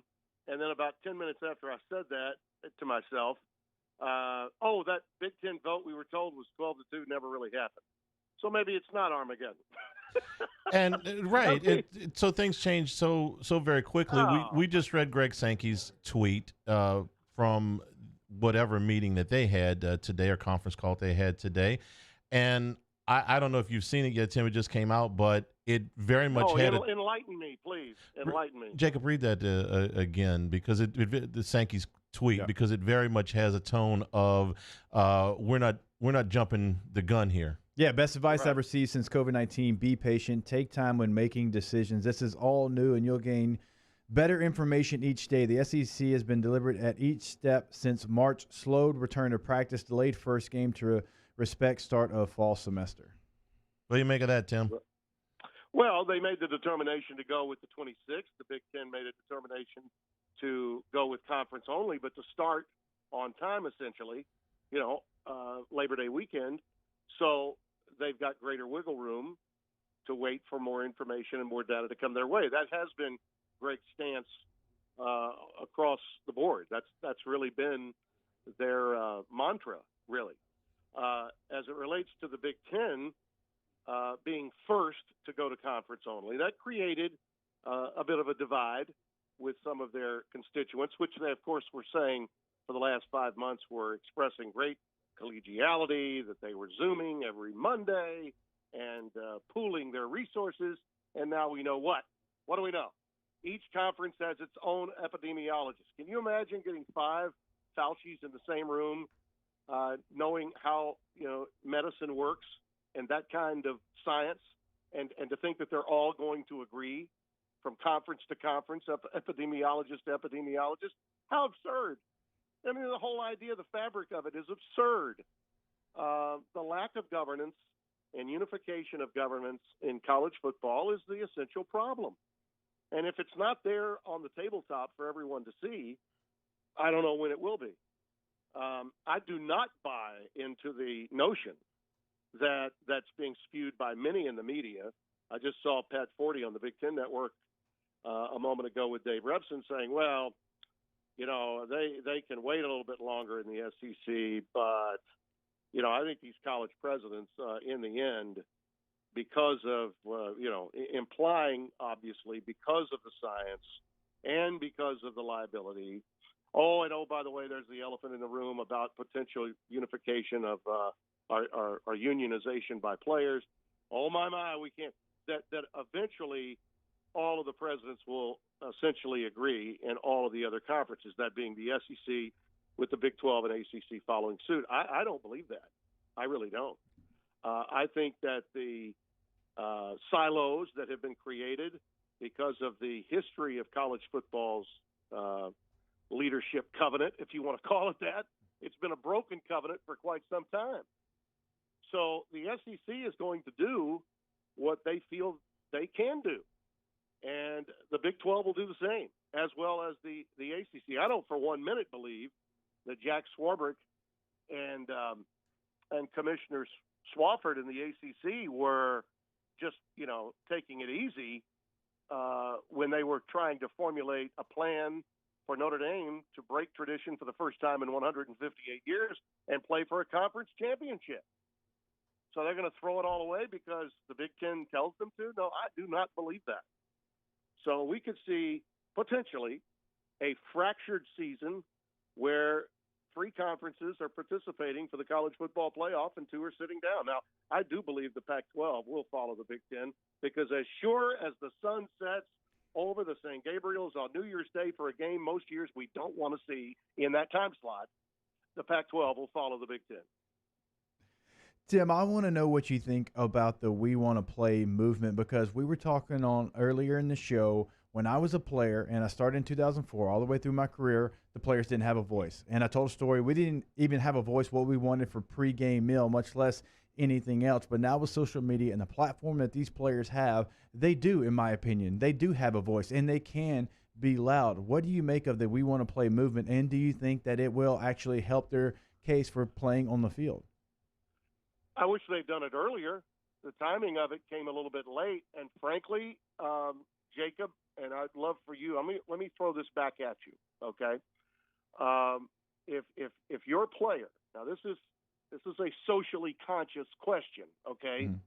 But I mean, what you've seen happen with Trevor Lawrence, sort of leading the way, and now we've also seen some other athletes, including African American athletes, that have hashtagged We Want to Play. Do you think that the concerns that were coming from those athletes that might have been more willing to say something they hit the pause button because of the social injustice concerns of those in the Pac-12 that came out and then followed with a few others? Because I, to some extent, do. I think there was concern that some players might alienate others if they were that gung-ho about playing. Your thoughts on that?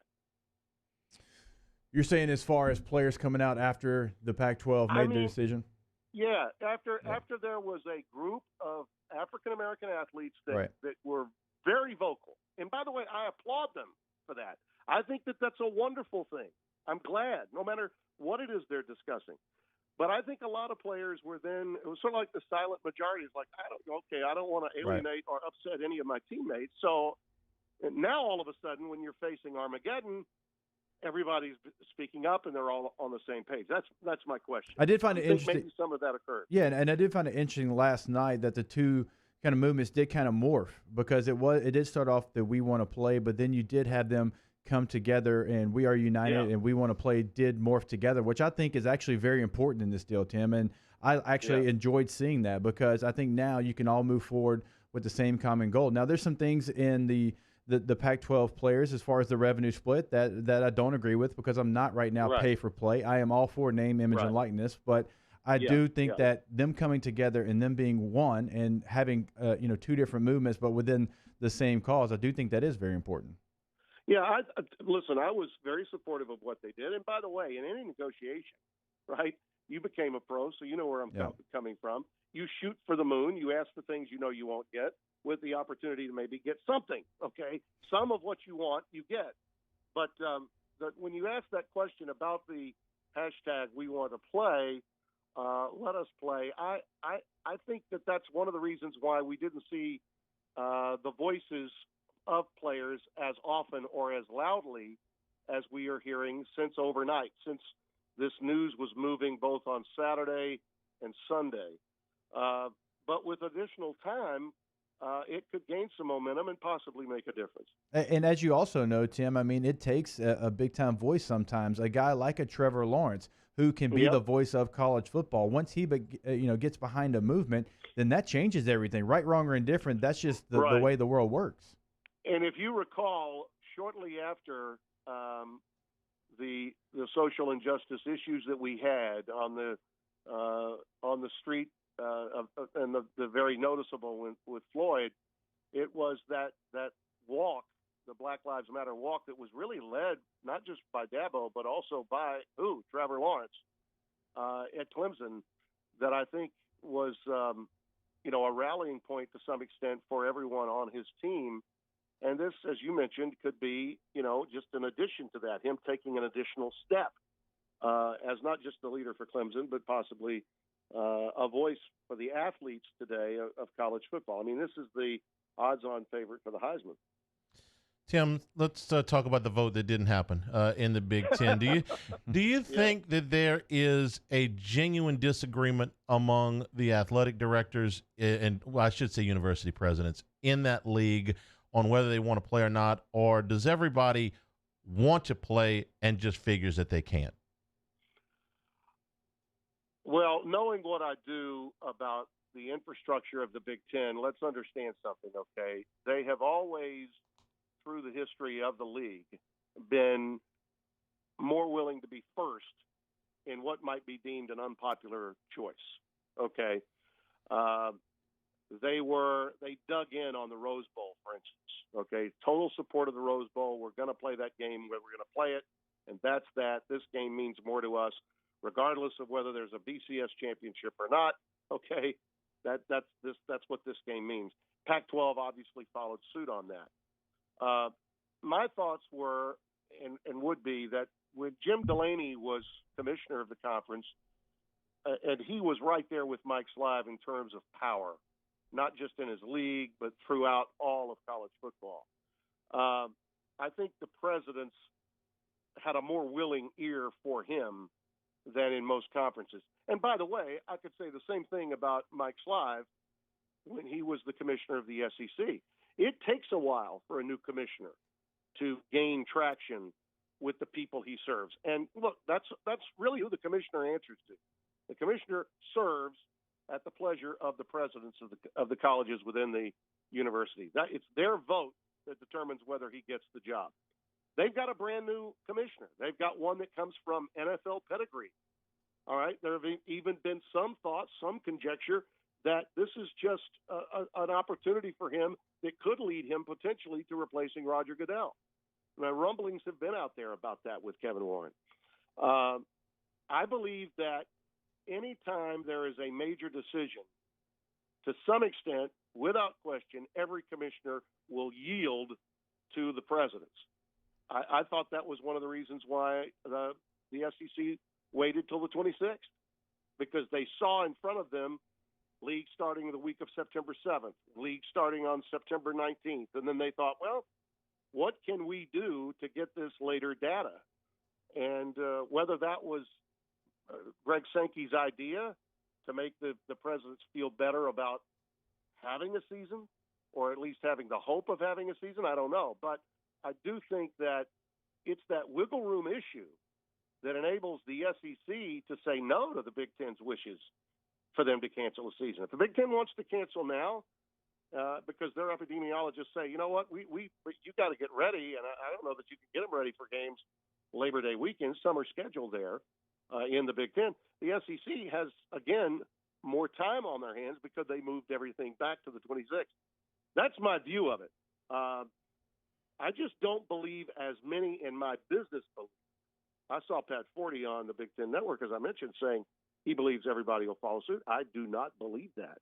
I do not believe that for one moment. I've talked to too many athletic directors and too many commissioners at other conferences in recent weeks to believe that they'll all fall in line. I just think more than anything else, this is an illustration of the silos, the fragmented non-unification of everything about college athletics, everything I've been saying that's wrong about the infrastructure of leadership coming to light. And I don't think it's just about the virus. I think the virus is a lot of it, but I think even more of it has to do with liability, the potential of liability. Presidents are always concerned about that. They'll walk down the hallways to check with their legal counsel. Okay. And by the way, the Big Ten had that issue with the kid at Indiana. Let's not lose sight of that. Offensive tackle, I believe. And so we're not even sure that COVID was, in fact, COVID wasn't the instigator of the problem. Apparently there was a coronary issue of some sort. But when you've got that, you know, eyebrows are raised and people get emotional. And I think that may have happened in this case.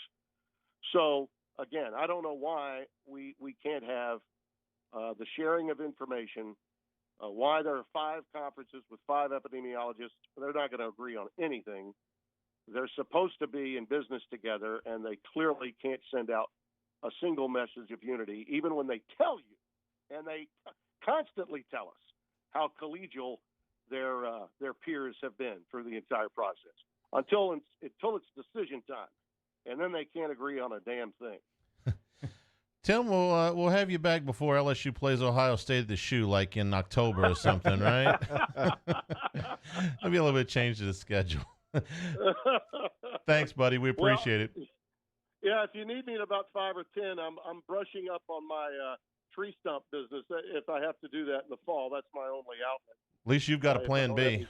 Yeah, a good plan B. Hester and I are going to join. We're going to join a traveling band, I think. Oh, no live music. No live music. Forget that. Thanks, Tim. Thanks, Tim. Playing air guitars, right, fellas? Yes, no that's question about the best about we it. can do. See ya. Take a break. Hanging with Hester and Hanny, 104.5 ESPN Baton Rouge. Hanging with Hester and Hanny.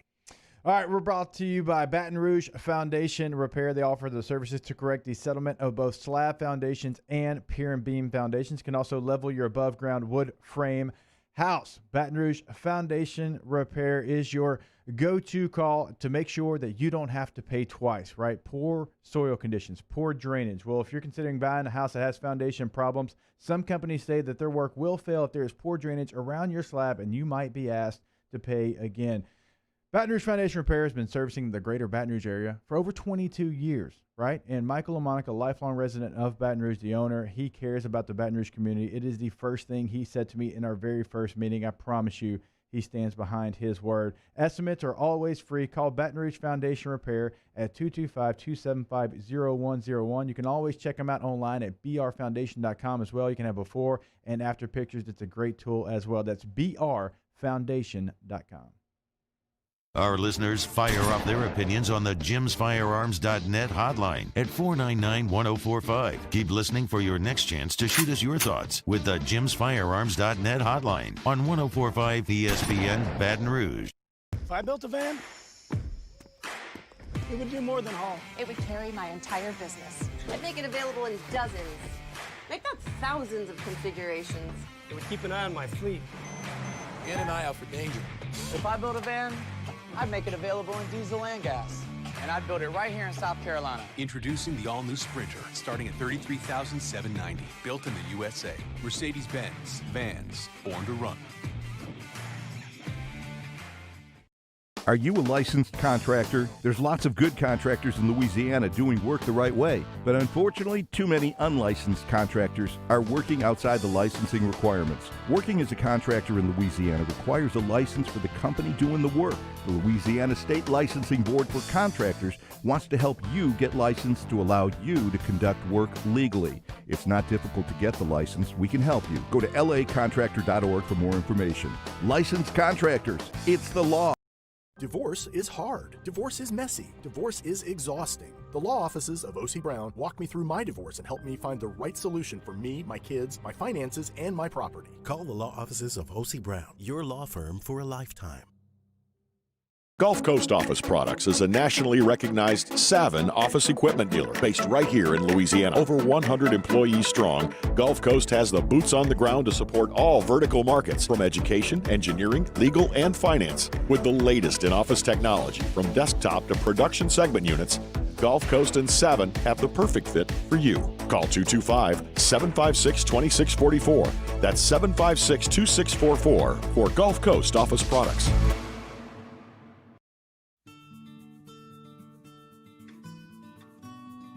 This is a house call. This is a follow-up appointment. This is a diabetes checkup. This isn't just more convenient care, it's more advanced care. This is innovating healthcare at Louisiana's #1 hospital, Auctioner.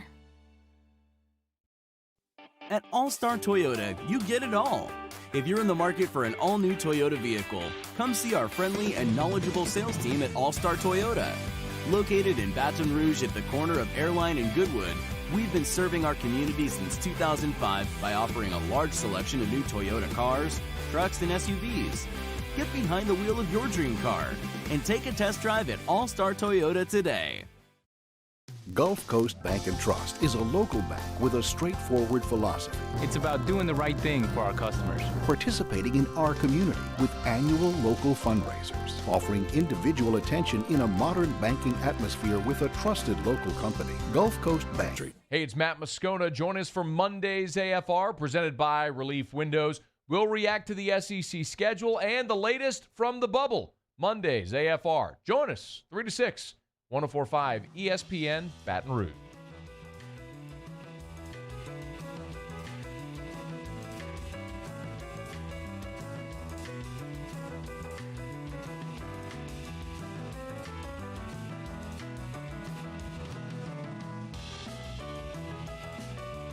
Hangin with Hester and Hanny on 104.5 ESPN Baton Rouge and 1130 The Tiger. You can also watch us on CST, our YouTube page, 104.5 ESPN. Subscribe. Catch our interviews on our Hangin with Hester and Hanny page. We need Barrett to come Sallee up, and Tim Brando. We need to come up with like a giveaway or something. See, like Matt shaved his head, but you and I have full heads of hair. We're not shaving our head. There's no intrigue to that. Right. And maybe not a gimmick. Maybe we can come up with like a giveaway. Cade, what do we have to give away? Or something. No, I'll provide that. Tell him what he's won, Johnny. Yeah, I don't want to count on Gordy to give away anything. Yeah, we'll come up with something. Okay. We'll come up with something that's worthwhile. Maybe we'll get with one of our partners and we'll have something. And so if you've already subscribed, don't worry, you're in this as well because you've been here in the long haul. But you know, the more we get, maybe we'll come up with something that's worthwhile. I think it's a very good idea. Not shaving my head though. I love having a full head of hair. So. Listen, when you get to, and mine's turn gray. It's okay. But it's still there. At my age, if I shave, it might not come back. So I'm just gonna. You're doing good though. I'm gonna stick with what I got. Good. That was that's from my mother's side of the family. They got good hair over it. My mom's adopted, but somewhere I guess there's somebody with nice head hair. Well, we just count our blessings where that comes up. So college football for the day. It seems like Friday was a long time ago when the schedules were announced. Whether or not they play those schedules or not. And I mean, I still think coming up in hour number 3, we can still react to it because right now, with the information that we have, the SEC is still taking place. And until we see Sankey get up there and say that it's not, I want to react. I want to react to what LSU was gifted, if you will, at Vanderbilt and Missouri at home. By the way, still not gone to Como. Not that I'm looking for a trip to Como, just saying. Still in the same conference. Part of that we will do in hour number 3. We're brought to you by Richards Honda, home of the warm and fuzzy feeling. This is Hanging with Hester and Hanny, 104.5 ESPN Baton Rouge.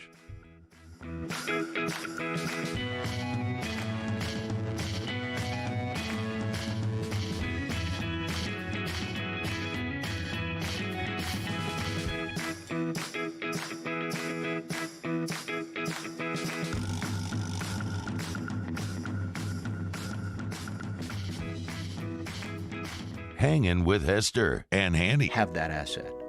What I'd like to think makes Luba a bit different is that we use those talents in a way that truly is dedicated to serving the needs of the folks who depend on us.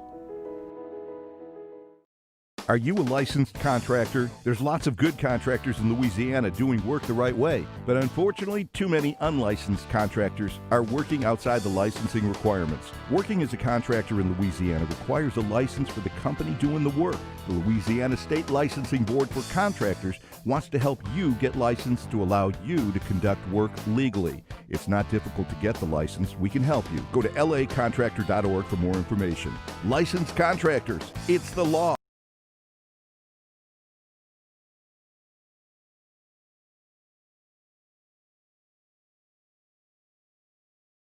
Gulf Coast Office Products is a nationally recognized Savin office equipment dealer based right here in Louisiana. Over 100 employees strong, Gulf Coast has the boots on the ground to support all vertical markets, from education, engineering, legal, and finance. With the latest in office technology, from desktop to production segment units, Gulf Coast and Savin have the perfect fit for you. Call 225-756-2644. That's 756-2644 for Gulf Coast Office Products.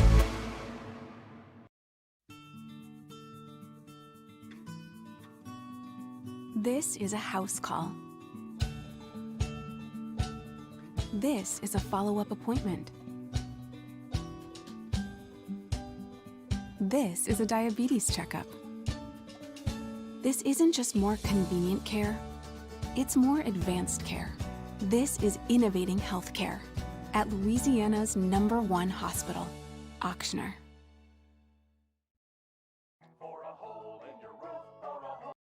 Hello? What's up, B? What you doing? Chilling at the office working. You? Hanging at the job site. Chilling. Roof's up? Hey, Greg, roof up? Roof's up! Roof's up! Roof's up! Roof's up? Roof's up! Roof's up! Roof's up! Beautiful roof every single time. True. True. At All-Star Toyota, you get it all.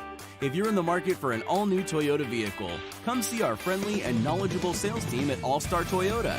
Located in Baton Rouge at the corner of Airline and Goodwood, we've been serving our community since 2005 by offering a large selection of new Toyota cars, trucks, and SUVs. Get behind the wheel of your dream car and take a test drive at All-Star Toyota today. Gulf Coast Bank and Trust is a local bank with a straightforward philosophy. It's about doing the right thing for our customers. Participating in our community with annual local fundraisers. Offering individual attention in a modern banking atmosphere with a trusted local company. Gulf Coast Bank invested in technology with a local touch, giving our customers the power to bank anywhere, anytime. We're building relationships through personal service as the bank that cares about you. Gulf Coast Bank and Trust, the bank that cares about you. Service Master Elite create clean, disinfected work environments. As a local business, we take pride in serving the New Orleans and Baton Rouge areas. Our cleaning protocols follow CDC and OSHA standards for healthcare settings, offices, senior living, restaurants, and industrial plants. Contact Service Master Elite to get your operation ready for reopening with germ disinfection cleaning. Service Master Elite, the trusted choice in professional cleaning since 1996. To all of our heroes working on the front lines of this COVID-19 pandemic, your bravery and selflessness represent the very best of us, and we want to say thank you. I'm asking everyone around the state to join me in celebrating the heroism of our healthcare professionals on the 19th of every month at 1900 hours. Callahan Injury Lawyers. Now, Hangin' with Hester and Hanny with Jacob Hester and Charles Hannegriff. Hester and Hanny on 104.5 ESPN Baton Rouge and 1130 The Tiger.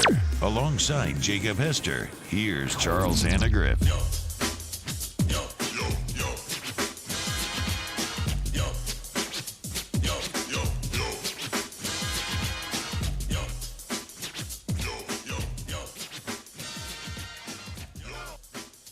Hour number 3, Hanging with Hester and Hanny, 104.5 ESPN Baton Rouge, 1130 The Tiger in Shreveport. And if you're watching along with us on CST, on our YouTube page, 1045ESPN.com, the Hanging with Hester and Hanny page for all of our previous interviews. We'll try to see if they can stay not dated, okay? Because the information changes. You can go back and say, hey, man, look what y'all saying. Like what you guys were saying on Friday, which was right before the schedule came out. So we saw the schedule come out at 5 o'clock on Friday. It's like, oh, there's the lead on Monday. It'll be a pretty quiet weekend, and then it was anything but. I can tell you this. I mean, I don't know if I've been more excited to come here on a Monday in a long, long time, because I thought we are going to not only be able to break down this schedule, Hanny, but LSU got a very favorable draw in Vandy and Mizzou, and this is the best case scenario, because I talked with high-ranking people in the SEC, LSU, and Vandy never really was a thought process. It was between Kentucky, Tennessee, and Mizzou. And Kentucky and Tennessee are B teams that on a given Saturday can give you some fits, right? Not saying that they would be favorites, but then you get a chance to get Vandy. And so this was going to be a sunshine pumping, let's go. LSU got it easy. Poor Arkansas, Mizzou did not. That type of deal, and obviously the news over the weekend kind of took a little bit of shine off of it. The league was protecting their best assets. They were protecting their teams that had the best chance to get into the playoff. They protected Alabama, they protected Georgia, they protected LSU, and to a certain extent they protected Florida. But I would say the top, they got the hardest draw. The top three for sure. LSU, Alabama, and Georgia got protection. When you think about the top 4 teams in the league, those 4 teams, or these are the teams that are, and I think Auburn is right there with Florida, but these were the 4 teams that were in the top 10. Yeah. You had a situation where all 4 of those teams were already playing 2 of the other 3. Mm-hmm. So the 2 games that I was absolutely certain as I can be, where trust in the league, were not going to happen were Alabama, Florida, and LSU, Georgia. They were not going to make those 4 teams play a true round robin. So once you take those 2 games off the table, then it's just a matter of degrees. I didn't think LSU was going to draw Vandy. I thought that LSU was going to draw Tennessee and one of the other teams. So it was a little bit of a surprise. But then I looked at what Georgia drew. I looked at what Alabama drew. And I said, okay, I see. Missouri and Arkansas are not going to win anything.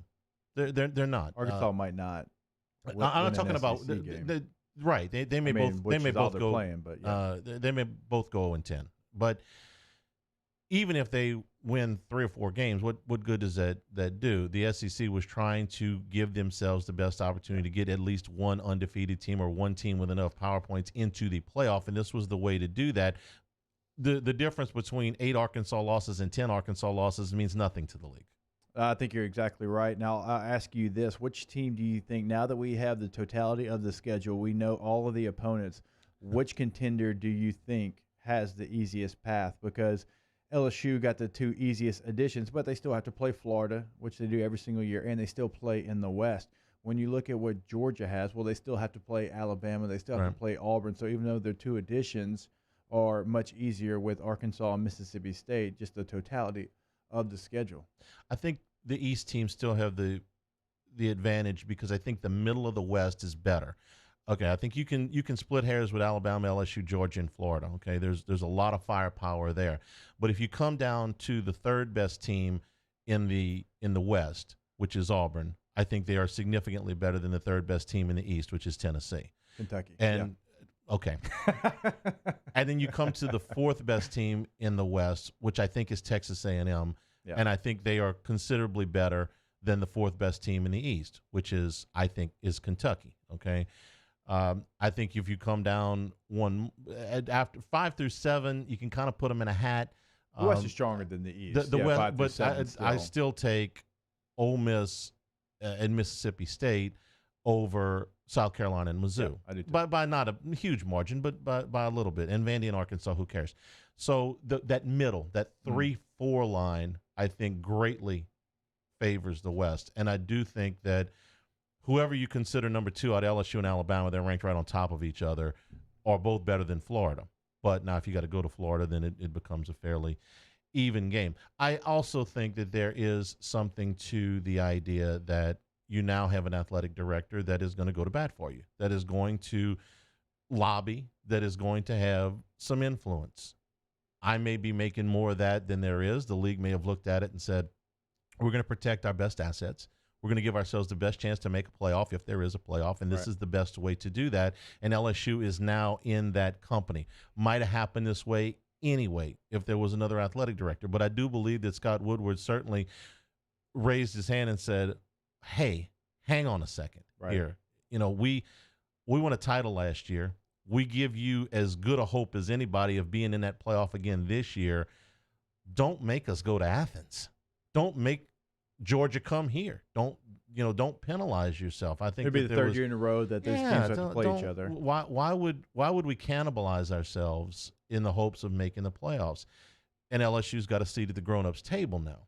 For a long time, they didn't when it came to scheduling. Yeah, and this is the first time that we can look at a schedule, I think in a very long time, Hanny, and say, you know what?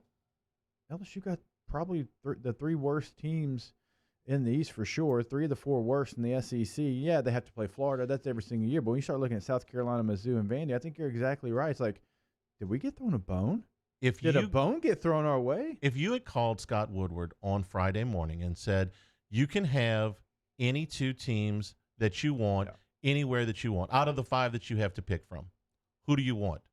He would have said, we want Missouri at home and Vanderbilt on the road.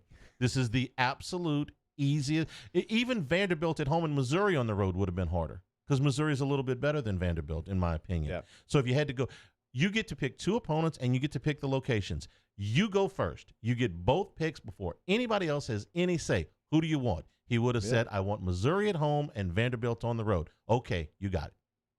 It wouldn't have been any different if LSU had been able to set the schedule themselves. No hesitation. No hesitation. It would have come out of his mouth before he could have finished the sentence. Right? Because when you look at it, I mean, it's ideal. It truly is. Because you're playing the West. You're in the West. It's the toughest division in football. That's what you're playing every single year. And so I find it comical when people complain about having to play these teams. I'm like, y'all realize 18 and 19 LSU played that schedule. But it's neither here nor there. I mean, it is what it is, right? And that's the Fiesta Bowl and a national championship. But look, outside of just Murderer's Row that Arkansas and Mizzou got, I mean, there's parts in everybody's schedule that we could sit here and pick apart. Be like, oh, man, okay, that's going to be a tough stretch. It's the SEC. That's what it is. But this is the ideal situation for the contenders. The most interesting part of the whole thing for me was when they said, take your dates as you know them now and throw that away. We're starting with a blank piece of paper here. You could we laughed about it at the time. Like, how do you feel about a September Iron Bowl? Okay, that's if we have football and everything is created. If we have football, whoa.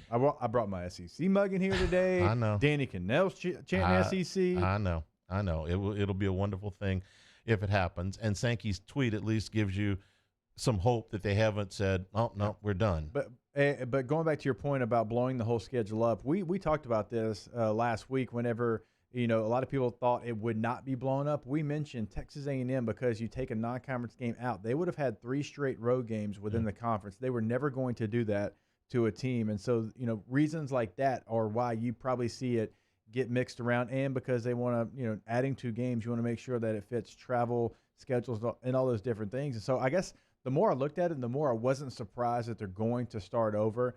But now, every single year, people have listened to me talk on the radio for the last 6 years have heard me say this.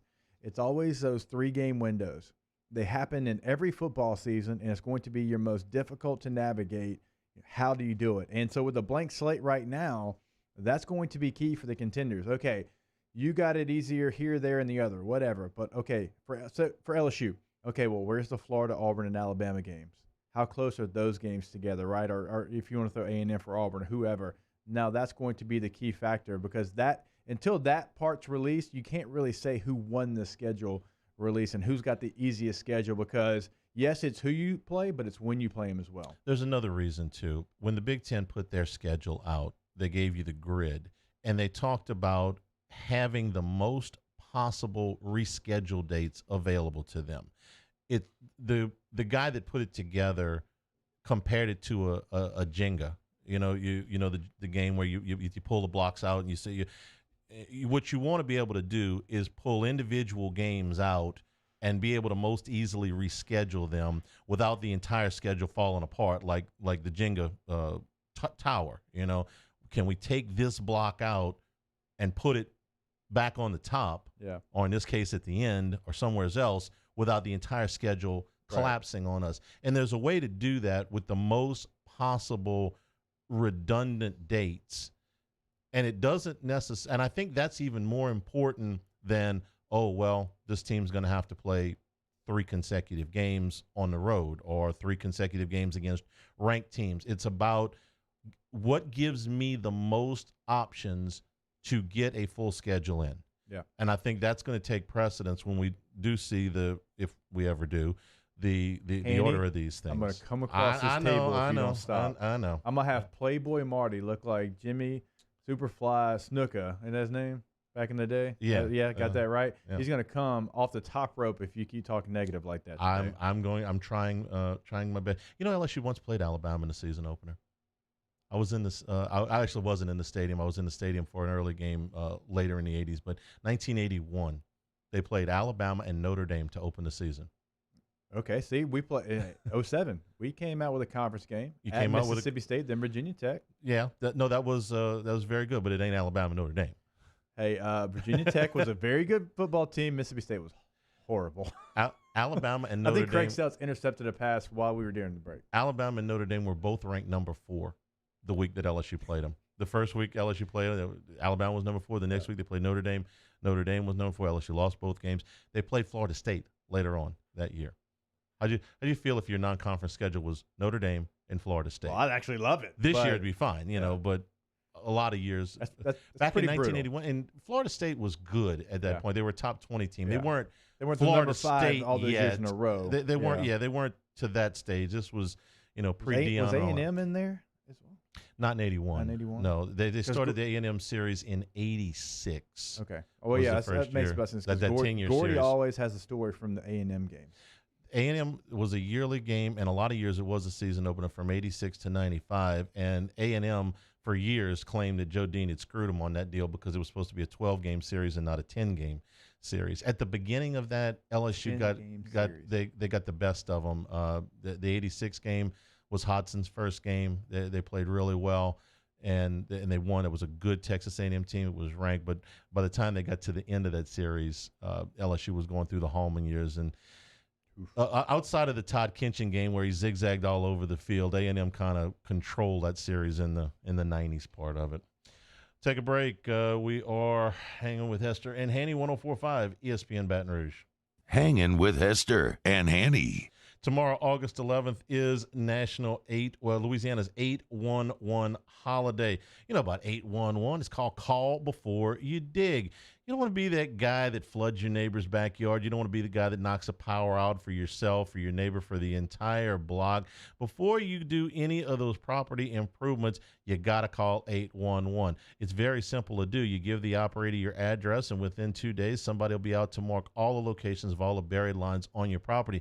Jake, that means that you don't have an accident. It's really important when you got kids running around your yard, too. You're exactly right, Hanny, and this is on small projects as well. If you're building that swing set in your backyard, if you're planting a tree, anytime you put a shovel in the ground, make sure that you call that number, 811. It's extremely important because, like Hanny said, you don't want to be that guy. You don't want to be the guy that could hurt yourself, hurt others, or have the whole neighborhood without power. It's extremely easy. Pick up the phone, dial 811. In times of need, get a full list of phone numbers, websites, and other important emergency information on the Demco Stormwatch page at 1045ESPN.com. Gulf Coast Office Products is a nationally recognized Savin office equipment dealer based right here in Louisiana. Over 100 employees strong, Gulf Coast has the boots on the ground to support all vertical markets, from education, engineering, legal, and finance. With the latest in office technology, from desktop to production segment units, Gulf Coast and Savin have the perfect fit for you. Call 225-756-2644. That's 756-2644 for Gulf Coast Office Products.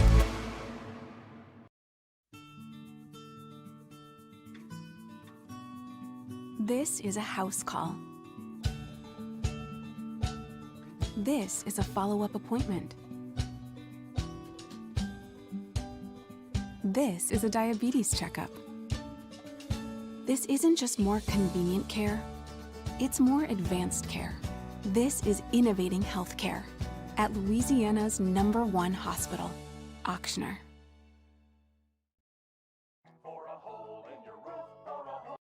Hello? What's up, E? What you doing? Chilling at the office working. You? Hanging at the job site. Chilling. Roof's up? Hey, Greg, roof up? Roof's up. Roof's up. Roof's up. Roof's up? Roof's up. Roof's up! Roof's up! Beautiful roof every single time. True. True. At All Star Toyota, you get it all. If you're in the market for an all-new Toyota vehicle, come see our friendly and knowledgeable sales team at All Star Toyota. Located in Baton Rouge at the corner of Airline and Goodwood, we've been serving our community since 2005 by offering a large selection of new Toyota cars, trucks, and SUVs. Get behind the wheel of your dream car and take a test drive at All Star Toyota today. Gulf Coast Bank and Trust is a local bank with a straightforward philosophy. It's about doing the right thing for our customers. Participating in our community with annual local fundraisers, offering individual attention in a modern banking atmosphere with a trusted local company. Gulf Coast Bank invested in technology with a local touch, giving our customers the power to bank anywhere, anytime. We're building relationships through personal service as a bank that cares about you. Gulf Coast Bank and Trust, the bank that cares about you. ServiceMaster Elite create clean, disinfected work environments. As a local business, we take pride in serving the New Orleans and Baton Rouge areas.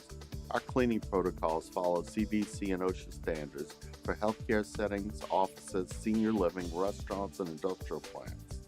Contact ServiceMaster Elite to get your operation ready for reopening with germ disinfection cleaning. ServiceMaster Elite, the trusted choice in professional cleaning since 1996. To all of our heroes working on the front.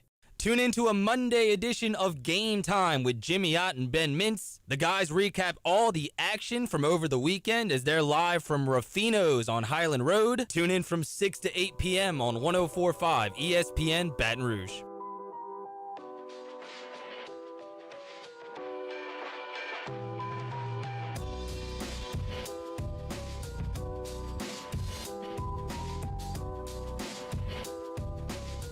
Hangin with Hester and Hanny on 104.5 ESPN Baton Rouge and 1130 The Tiger.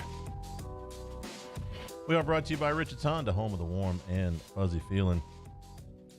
We had a question in the Bayou Ford huddle earlier about what exactly numbers are we talking about financially? Just to break it, because everybody said, it's all the money, it's all the money, it's all the money. Yeah, it's $4 billion worth of college football money, but what is it at LSU? Okay, so the most recent numbers we have from the 18-19 season, and this is what LSU made. LSU's football program pulled in $92 million in revenue in the 18-19 academic year. The football team made a profit of $56 million. That was the 18-19 season, 18-19 academic year is how they do this accounting. Ticket sales accounted for $36.3 million, contributions $23.8 million, and it spent $35.3 million. So the profit $56.6 million. The coaches' salaries were their biggest expense. Was a little over $12 million. Okay. Men's basketball had a profit of just under $500,000 in 2018, 2019, and the baseball team turned a profit. Everybody else lost money. How many baseball teams, real quick, how many baseball teams do you think actually turn a profit? I would think say less than LSU's 20. very unique. Yes, I would say less than 20. I'd say less than 10. If you look at the numbers. Because not every SEC school is making money. The SEC is king in baseball. You might have some outliners there, I don't think without question, but it's rare to turn a profit. No, it is. It's rare to turn a profit in anything other than football and men's basketball. You've got a handful of baseball teams that make money, and in the northern states, sometimes the hockey team will bring in, they will bring in revenue. I don't know that very many of them turn a profit, but there'll at least be some revenue there. And you have exceptions like UConn women's basketball obviously brings in revenue, and Tennessee's did for years. But in general, it's those two sports, and that's it. There was a tweet somebody posted earlier from Scott Frost saying that the Nebraska football program brings in between $80 and $120 million. Okay, well, LSU's right in there. They were 92 last year. And this coming year, when we get the 19 and 20 numbers, I would suspect that will be even higher because of the national championship. Probably the most profitable season, I would assume. I would have said the extra games, and I would have said for sure. But the one thing that gives me pause is the donations. So that year they got what did I say, it was 23 million right at 24 million in donations. The donations, I would imagine, slowed down considerably in March. So if you're talking about the academic year from 19 to 20 and that ended in May, what did you do in donations in March, April, and May of 2020 as compared to March, April, and May of 2019? It was an uncertain time, to be sure. So I would have said absolutely, for sure, save for that. It's the sport that pays for all the other sports. I mean, we're not making that part up. If you don't play college football and $92 million in revenue, you're not going to take a hit on the whole $92 million. It's not contributions are not going to go to zero, but I would be surprised if they came anywhere close to the $24 million that you had before that. It's one of the reasons that Scott Woodward sent that letter out and said, "Hey, listen, we're going to need to do this in a way that we never have before. It's going to be tax deductible, unlike your tradition funds and things like that. But man, look, the economic outlook ain't the rosiest right now. So trying to raise money at this point, it's going to be a very difficult task. It's going to be difficult because the future and not the uncertainty there and not knowing and all those type of things. I don't think there's any question. I know they've tried to be creative and some, giving donations as far as the money you've given for tickets if there's not fans, and so they're trying to be creative right now. And I know that there's some surpluses that they'll have to pull from without question. Do they dry those up? That's going to be a question to ask as well. And LSU, remember, and we're talking about a school and a university as far as athletics that's in pretty good standing. They've done well as far as revenue brought in. This isn't the case for every school. So imagine what they're going through right now. If they don't have anything in the reserves, right? If they don't have as much money as LSU made. So this isn't going to be an LSU problem, as you well know, Haney. This is going to be a nationwide problem for athletic departments, and not only the athletic departments, but the downtown strips in Auburn, Alabama, and Starkville, Mississippi, and Baton Rouge will suffer. There is no question about that. But those towns, it's gonna be hard to come back.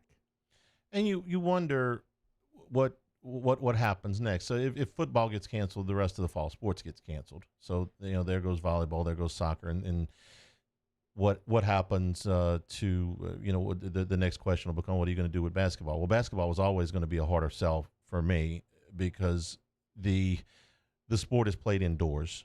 The sport is played in with body to body contact with really zero protective equipment. When the NCAA, back in the middle of the summer, this didn't get a whole lot of pub because everybody was thinking about football, but back when the NCAA's lead on this, their lead doctor on this said, well, the two sports that are going to be the toughest are going to be basketball and wrestling. Yeah. This is body to body contact with nothing more than a uniform on, and they're played indoors. Well, I don't know what that means for November, and are you going to start to push that back? We'll jump off that bridge when we come to it. But yeah, you're going to have to worry about the rest of your money makers. So I don't want to get that far down the road. Yeah, I did get like, well, what happens if no college football? And we've had these discussions. This is our Armageddon plan. It doesn't mean that sports are shut down. The NFL is still playing. Major League Baseball is still playing. The NBA is still playing. They're still running NASCAR. They're still playing golf. There's still MMA. The only things, college football is our crown jewel here. I'm not going to I'm not going to tell you that it's not, but there are other sports. We just finished doing almost 5 months of programming with not a single game plan. We can still work. Yeah. Okay. We can still work. We will adjust. Believe me, you'll see a lot more NFL coverage from us. You'll see a ton more, and we'll expand that. It won't be only one team. I mean, you'll hear coverage from multiple teams as well. You know a little bit about NFL football, right? Yeah, I can talk about it. You can talk about the NFL. Yeah, I can talk about that for a little bit. So you're exactly right. Look, we're going to have content on those things, but we do know that LSU is the crown jewel here in Baton Rouge, and like I mentioned, those other small cities, and I truly have a worry for those cities. There's not a lot that beats going to a small SEC town, being the away team, seeing the fans tailgating, going to the little hot spots in these SEC towns. And I honestly am worried about those towns and how they survive without football, because those 7 Saturdays every single year, well, they thrive in those 7 Saturdays, and it sets them up for the rest of the year. Is that the only time they make money? No, but it's a bulk of the time, especially if you don't have a good baseball program. Starkville makes money during baseball season. They love it there, right? Other programs do. Missouri probably doesn't. Tennessee, they're better, probably don't make a lot of money in baseball season. Football drives the needle in Knoxville and places like that. Question out of Bayou Ford Huddle is: no revenue massive layoffs, or does the SEC have insurance? So the insurance that they have on games, we had this conversation with Skip Bertman when he was on with us, because he had dealt with this when he was the athletic director, and they, that was right in the middle of Katrina and Rita, and they were talking about insurance. There is insurance on these games. When LSU had to cancel a game with McNeese, for instance, because of the weather, but it does not make you whole. In fact, it's pretty far from whole. It's probably in that 40 to 50% range. So yes, you will get some back, but it does not. It is no substitute for having played the actual game. And you know who doesn't have insurance for missed shows and radio appearances and TV hits? Us. You and me. One eye and two thumbs and like this guy. We'll take a break. We'll come back here, hanging with Hester and Hanny, 104.5 ESPN Baton Rouge. Hanging with Hester and Hanny. Hi, this is Mike Greenberg, and I am coming back to ESPN Radio. Every day, we will dive into the biggest stories, talk to the biggest names in sports, and be your source for breaking news. Greeny. Middays at 11, starting Monday on 104.5 ESPN Baton Rouge. If I built a van, it would do more than haul. It would carry my entire business. I'd make it available in dozens, if not thousands of configurations. It would keep an eye on my fleet. And an eye out for danger. If I built a van, I'd make it available in diesel and gas. And I'd build it right here in South Carolina. Introducing the all-new Sprinter, starting at $33,790. Built in the USA. Mercedes-Benz. Vans. Born to run.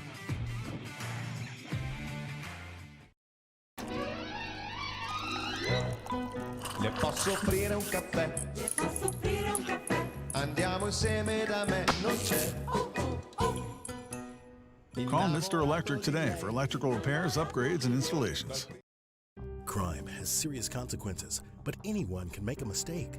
If you find yourself in trouble with the law, know that you have rights, and it's okay to demand them. The law offices of O.C. Brown are here to protect you and your rights. Felony or misdemeanor, DUI or drug charge.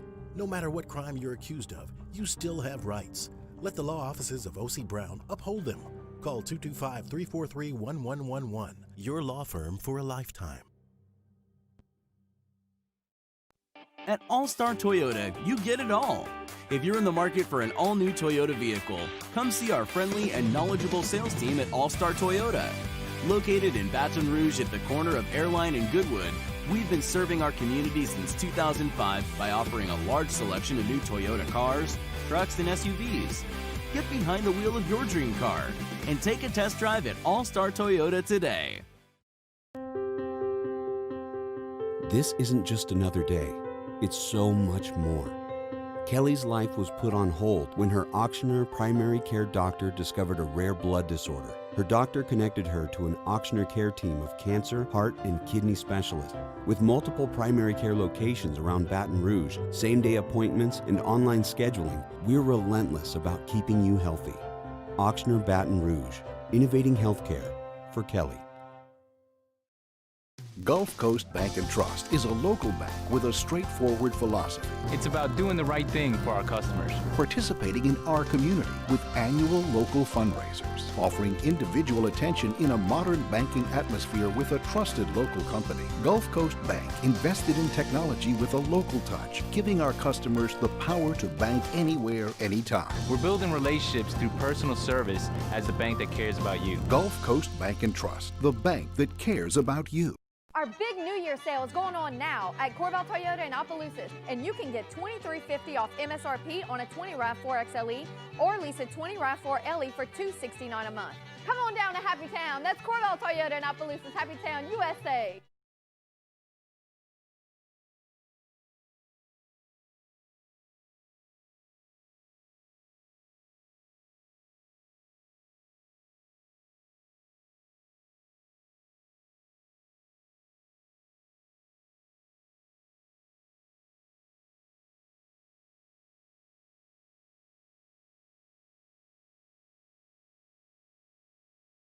If I built a van,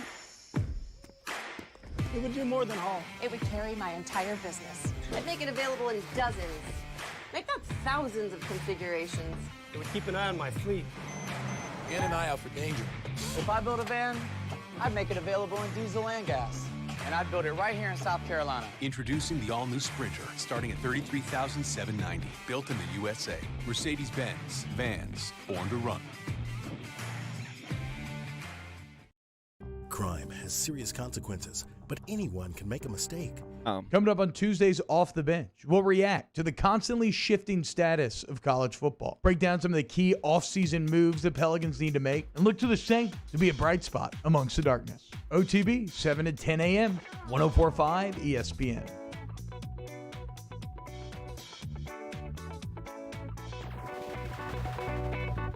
Hangin' with Hester and Hanny on 104.5 ESPN Baton Rouge and 1130 The Tiger.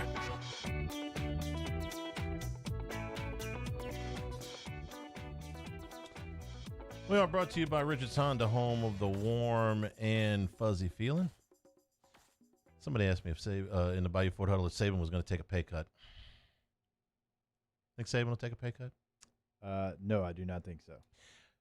I do think there'll be cuts all over the place. I think you're going if you don't have this, you're going to have cuts throughout athletic departments. It may be in personnel, it may be in facilities upgrades. It may be in travel. For instance, you're in a non-revenue sport, you're gonna play pretty close to home.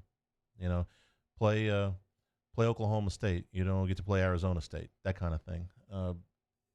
I don't know where they find the money. I don't know where you find an entire year's worth of revenue. I don't know how to tackle that.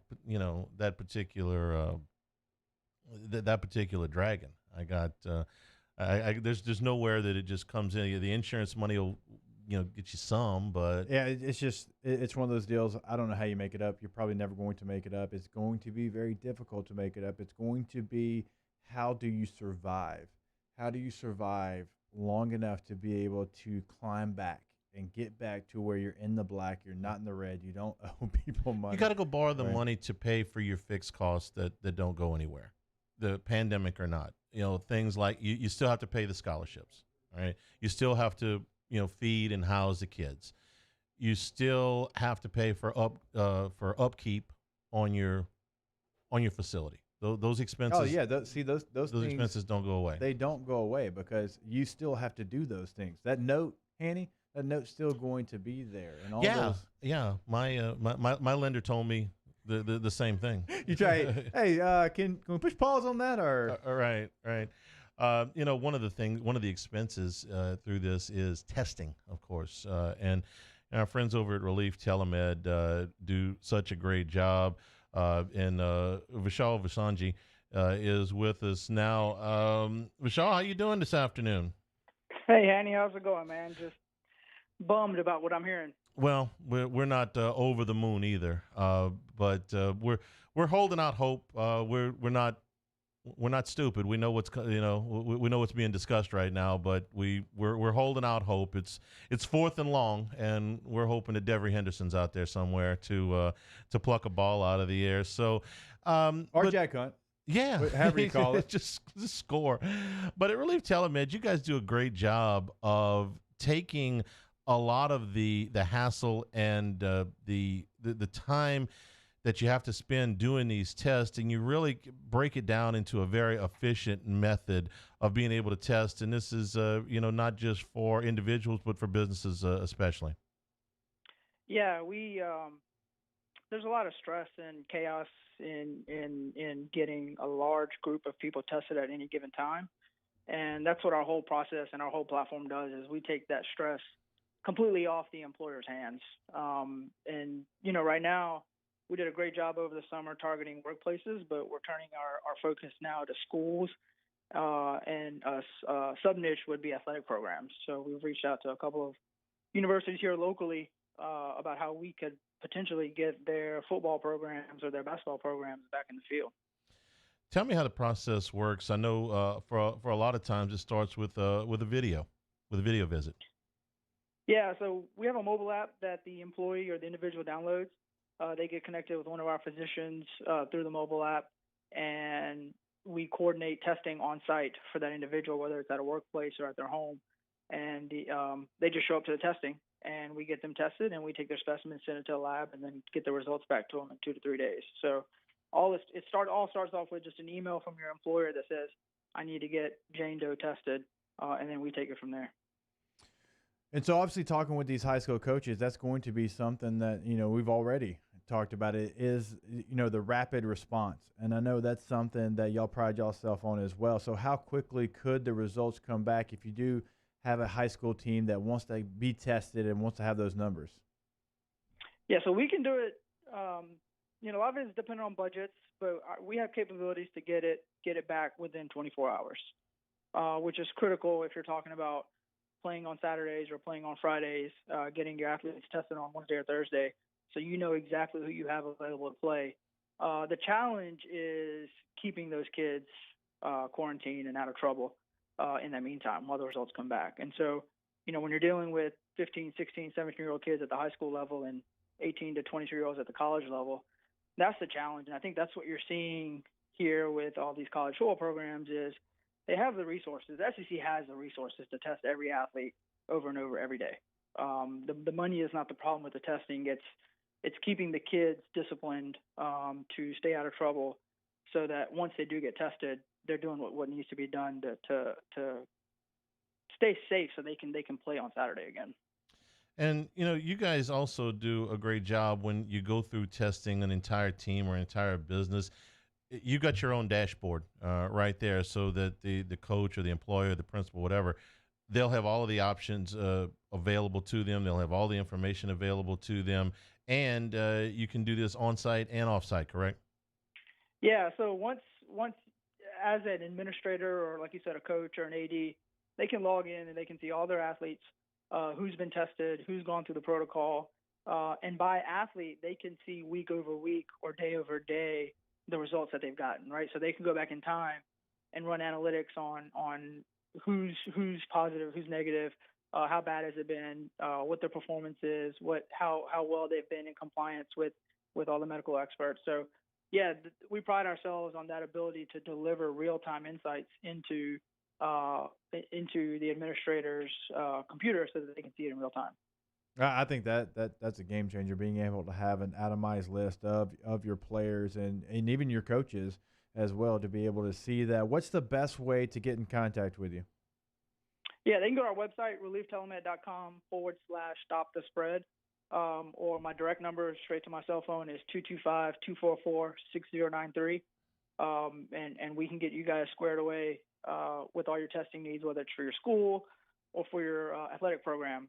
That's what we're here. We're all sports fans, and we want to see sports back on TV. Hey, and for your business as well. I know that you helped me out of a sticky situation. I know I'm part owner of Walk-Ons up in Shreveport, and y'all helped us out. It was fast. There was no missed time, and it's not only for obviously teams, and that's what we're talking about, but businesses as well, like we tell you every Tuesday and Friday. Yeah, for sure. Business is still a very big part of our business, and people are still continuing to see cases in their workplaces. So, yeah, if you give us a call, we can get you squared away. We can become your testing partner, and anytime you have an issue, we're there within 24 hours to get you tested. Michelle, thanks a bunch for spending a few minutes with us. We'll talk to you soon. Yeah, thank you, guys. Relief Telemed, again, the number 225-244-6093. You know what he said about being able to see each individual player and the coaches on your staff if you are a team. I mean, that's the kind of process that you're going to have to go through. You're going to have to be able to keep up with it, which test on which day, and, if you have 2 tests per week and all those things, and that, that is a service. And, Major League Baseball kind of has something like that going right now. So that part of it I found very intriguing and very important. James Franklin at Penn State tweeting out his support for the players and their desire to play. And Nick Saban, within the last 45 minutes, has come out and said, I want to play, but I want to play for the players' sake, the value they can create for themselves. I know I'll be criticized no matter what I say, that I don't care about player safety. Look, players are a lot safer with us than they are running around at home. We have around a 2% positive ratio on our team since the 4th of July. It's higher than that in society. We act like these guys can't get this unless they play football. They can get it anywhere, whether they're in a bar or just hanging out. It's going to be a challenge when the other students get on campus. I get that, but we really don't know what that entails until it happens. It's a big reason we pushed the season back in the SEC to assess that, which is the prudent way to do it. That's as big a name as you've got, in the sport. So now Harbaugh's letter, Franklin, Scott Frost, Ryan Day. Nick Saban, Ryan Day. I think you're finally seeing the pushback. It's like, look, give us a chance. And our coach has been on this for months. Yeah, he was out at the beginning of this. He's been on the forefront of it. He's been the voice of college football without a doubt. Now you're seeing other coaches. And, something that Timmy B said earlier when we had him on, he's, I wish the players would have come out a little bit earlier and been unified. I agree with that, but also I wish the coaches. There weren't many coaches that were coming out, and it was few and far between as far as ones that were like, hey, I think what we're doing right now is the best case scenario. I think it's working. Let's continue to move forward. Let's take time. All those things we want to play. There wasn't a lot of coaches, at least not the big stars. And I don't want to blame the players too much on that because I don't either. They watched. I'm just saying but timing-wise. They watched what was happening the same way we did. Yeah. When we watched the leagues roll out conference-only schedules, when we watched the teams and the universities roll out these protocols, all of these things were being done in an effort to play. I've been asked, I don't know how many times, what the hell happened on Saturday? Did the MAC really cause all this? Because Friday we rolling out schedules and Sunday we canceling everything. What happened on Saturday? And it's a good question. I think that it's the question of the day. For me. It's wait a minute. Yeah. Did the president at Northern Illinois really cause all this? Because she was the one that was, as I understand it from the reporting, the most vocal in those meetings to cancel the MAC season. So did the president of Northern Illinois really set this off? And you also know, this, I know this, every listener knows this. It takes time, it takes effort, and it takes money to do the schedules.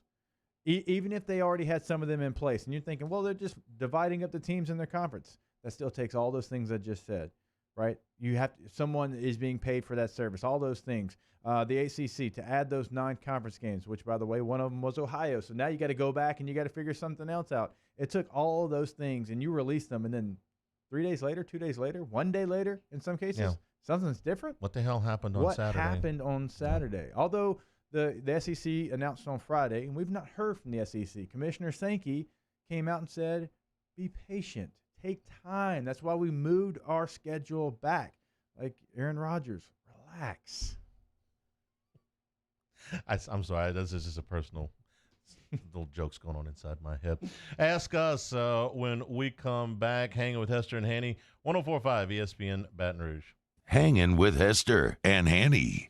Gotros Outdoor Power, giving you all of your property maintenance equipment to make your job just so much easier. You know, with our friends at SCAG offering 60 months interest-free financing, it's never been easier to put yourself on a SCAG unit. All of the zero turns are included in this deal, whether it's the residential or the commercials. Plus, you're going to get a 5-year Power Plus warranty. This means 5 years of worry-free mowing, free delivery, and service after the sale with the largest parts inventory anywhere in the state.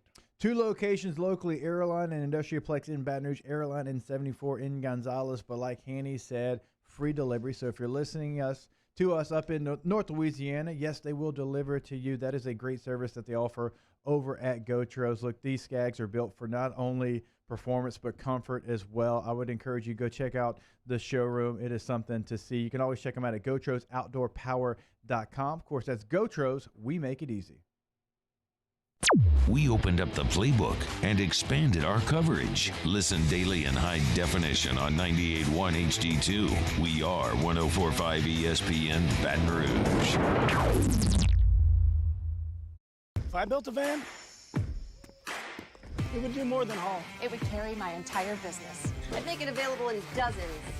Make that thousands of configurations. It would keep an eye on my fleet. And an eye out for danger. If I built a van, I'd make it available in diesel and gas. And I'd build it right here in South Carolina. Introducing the all-new Sprinter, starting at $33,790. Built in the USA. Mercedes-Benz. Vans. Born to run. Are you a licensed contractor? There's lots of good contractors in Louisiana doing work the right way, but unfortunately, too many unlicensed contractors are working outside the licensing requirements. Working as a contractor in Louisiana requires a license for the company doing the work. The Louisiana State Licensing Board for Contractors wants to help you get licensed to allow you to conduct work legally. It's not difficult to get the license. We can help you. Go to lacontractor.org for more information. Licensed contractors, it's the law. Crime has serious consequences, but anyone can make a mistake. If you find yourself in trouble with the law, know that you have rights, and it's okay to demand them. The law offices of O.C. Brown are here to protect you and your rights. Felony or misdemeanor, DUI or drug charge. No matter what crime you're accused of, you still have rights. Let the law offices of O.C. Brown uphold them. Call 225-343-1111. Your law firm for a lifetime.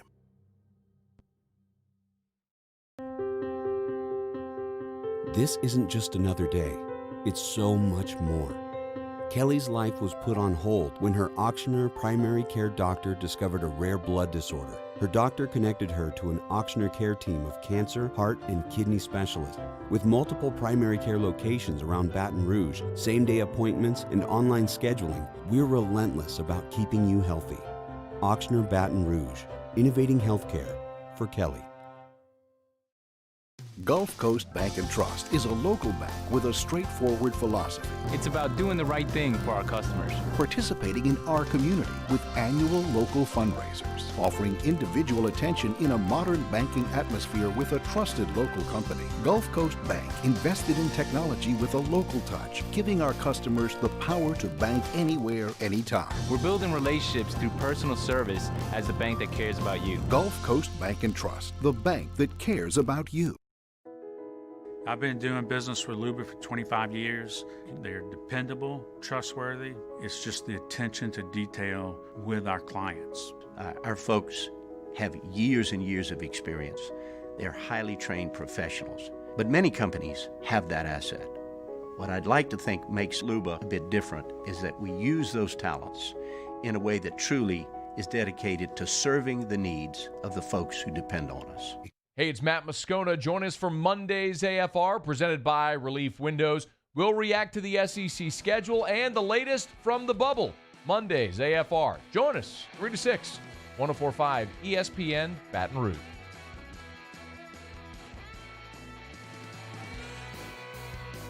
Hangin' with Hester and Hanny on 104.5 ESPN Baton Rouge and 1130 The Tiger.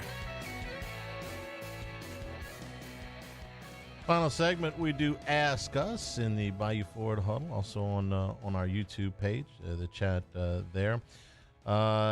Ask us favorite character from the movie Airplane. I mean, the doctor. I mean, the Leslie Nielsen character makes the movie to me. I mean, it's one of my favorite.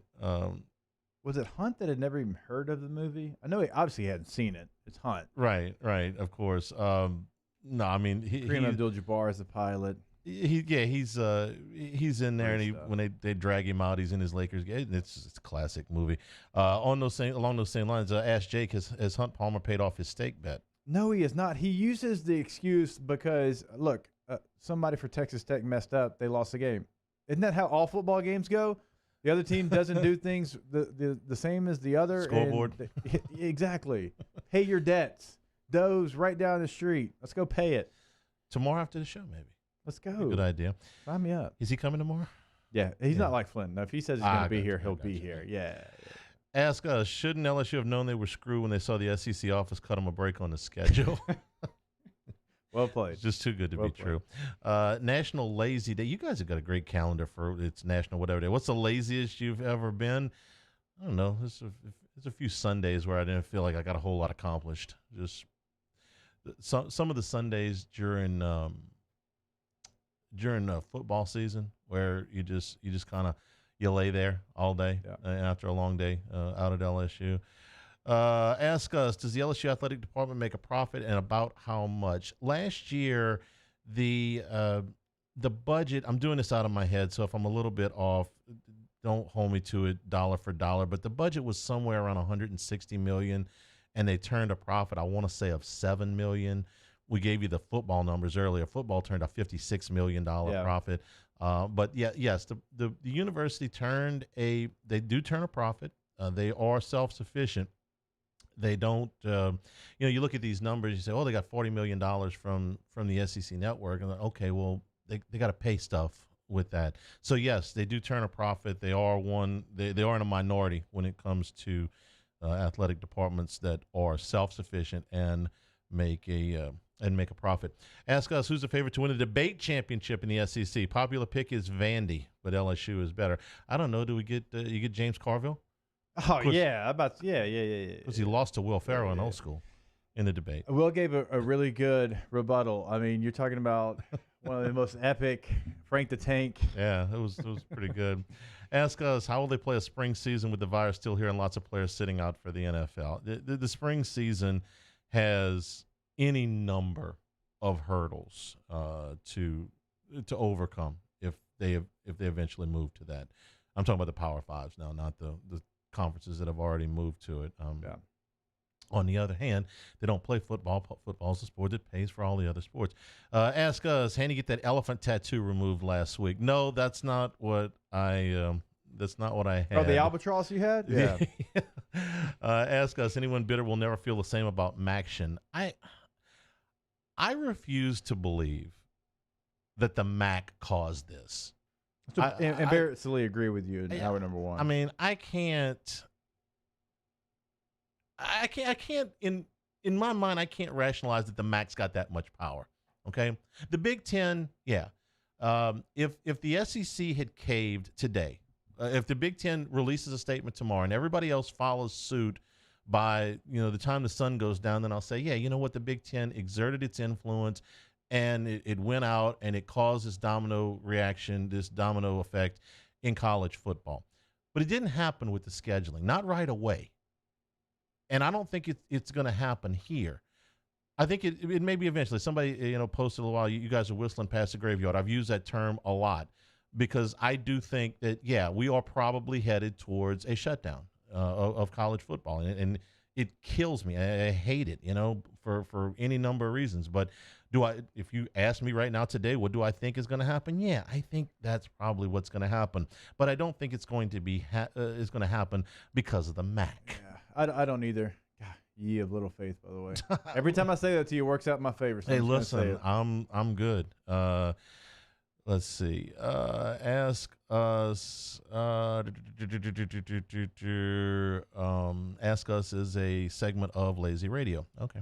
See, but it's not. And I already said something to that listener because, look, we do 3 hours a day. If we wanted to continue to do another segment, we could. It's called being interactive with your P1s, with the people who listen to you the most. And you have interaction with the show. And we don't take call-ins, but this is a platform that we use to answer the questions because the people who listen to our show every single day want to know the answers to these questions. And so that's why we do it. I'm gonna put all of the questions about Matt and to Matt. I'm going to leave them for Matt.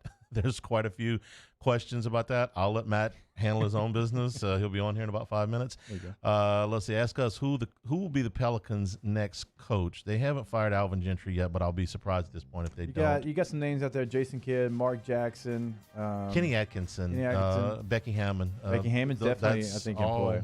All those names are going to come up. Stay tuned for AFR. Thanks to everybody for participating. For Jacob Hester, I'm Charles Hanniger saying thank you and good afternoon. This has been Hanging with Hester and Haney, 104.5 ESPN Baton Rouge. Hanging with Hester and Crime has serious consequences, but anyone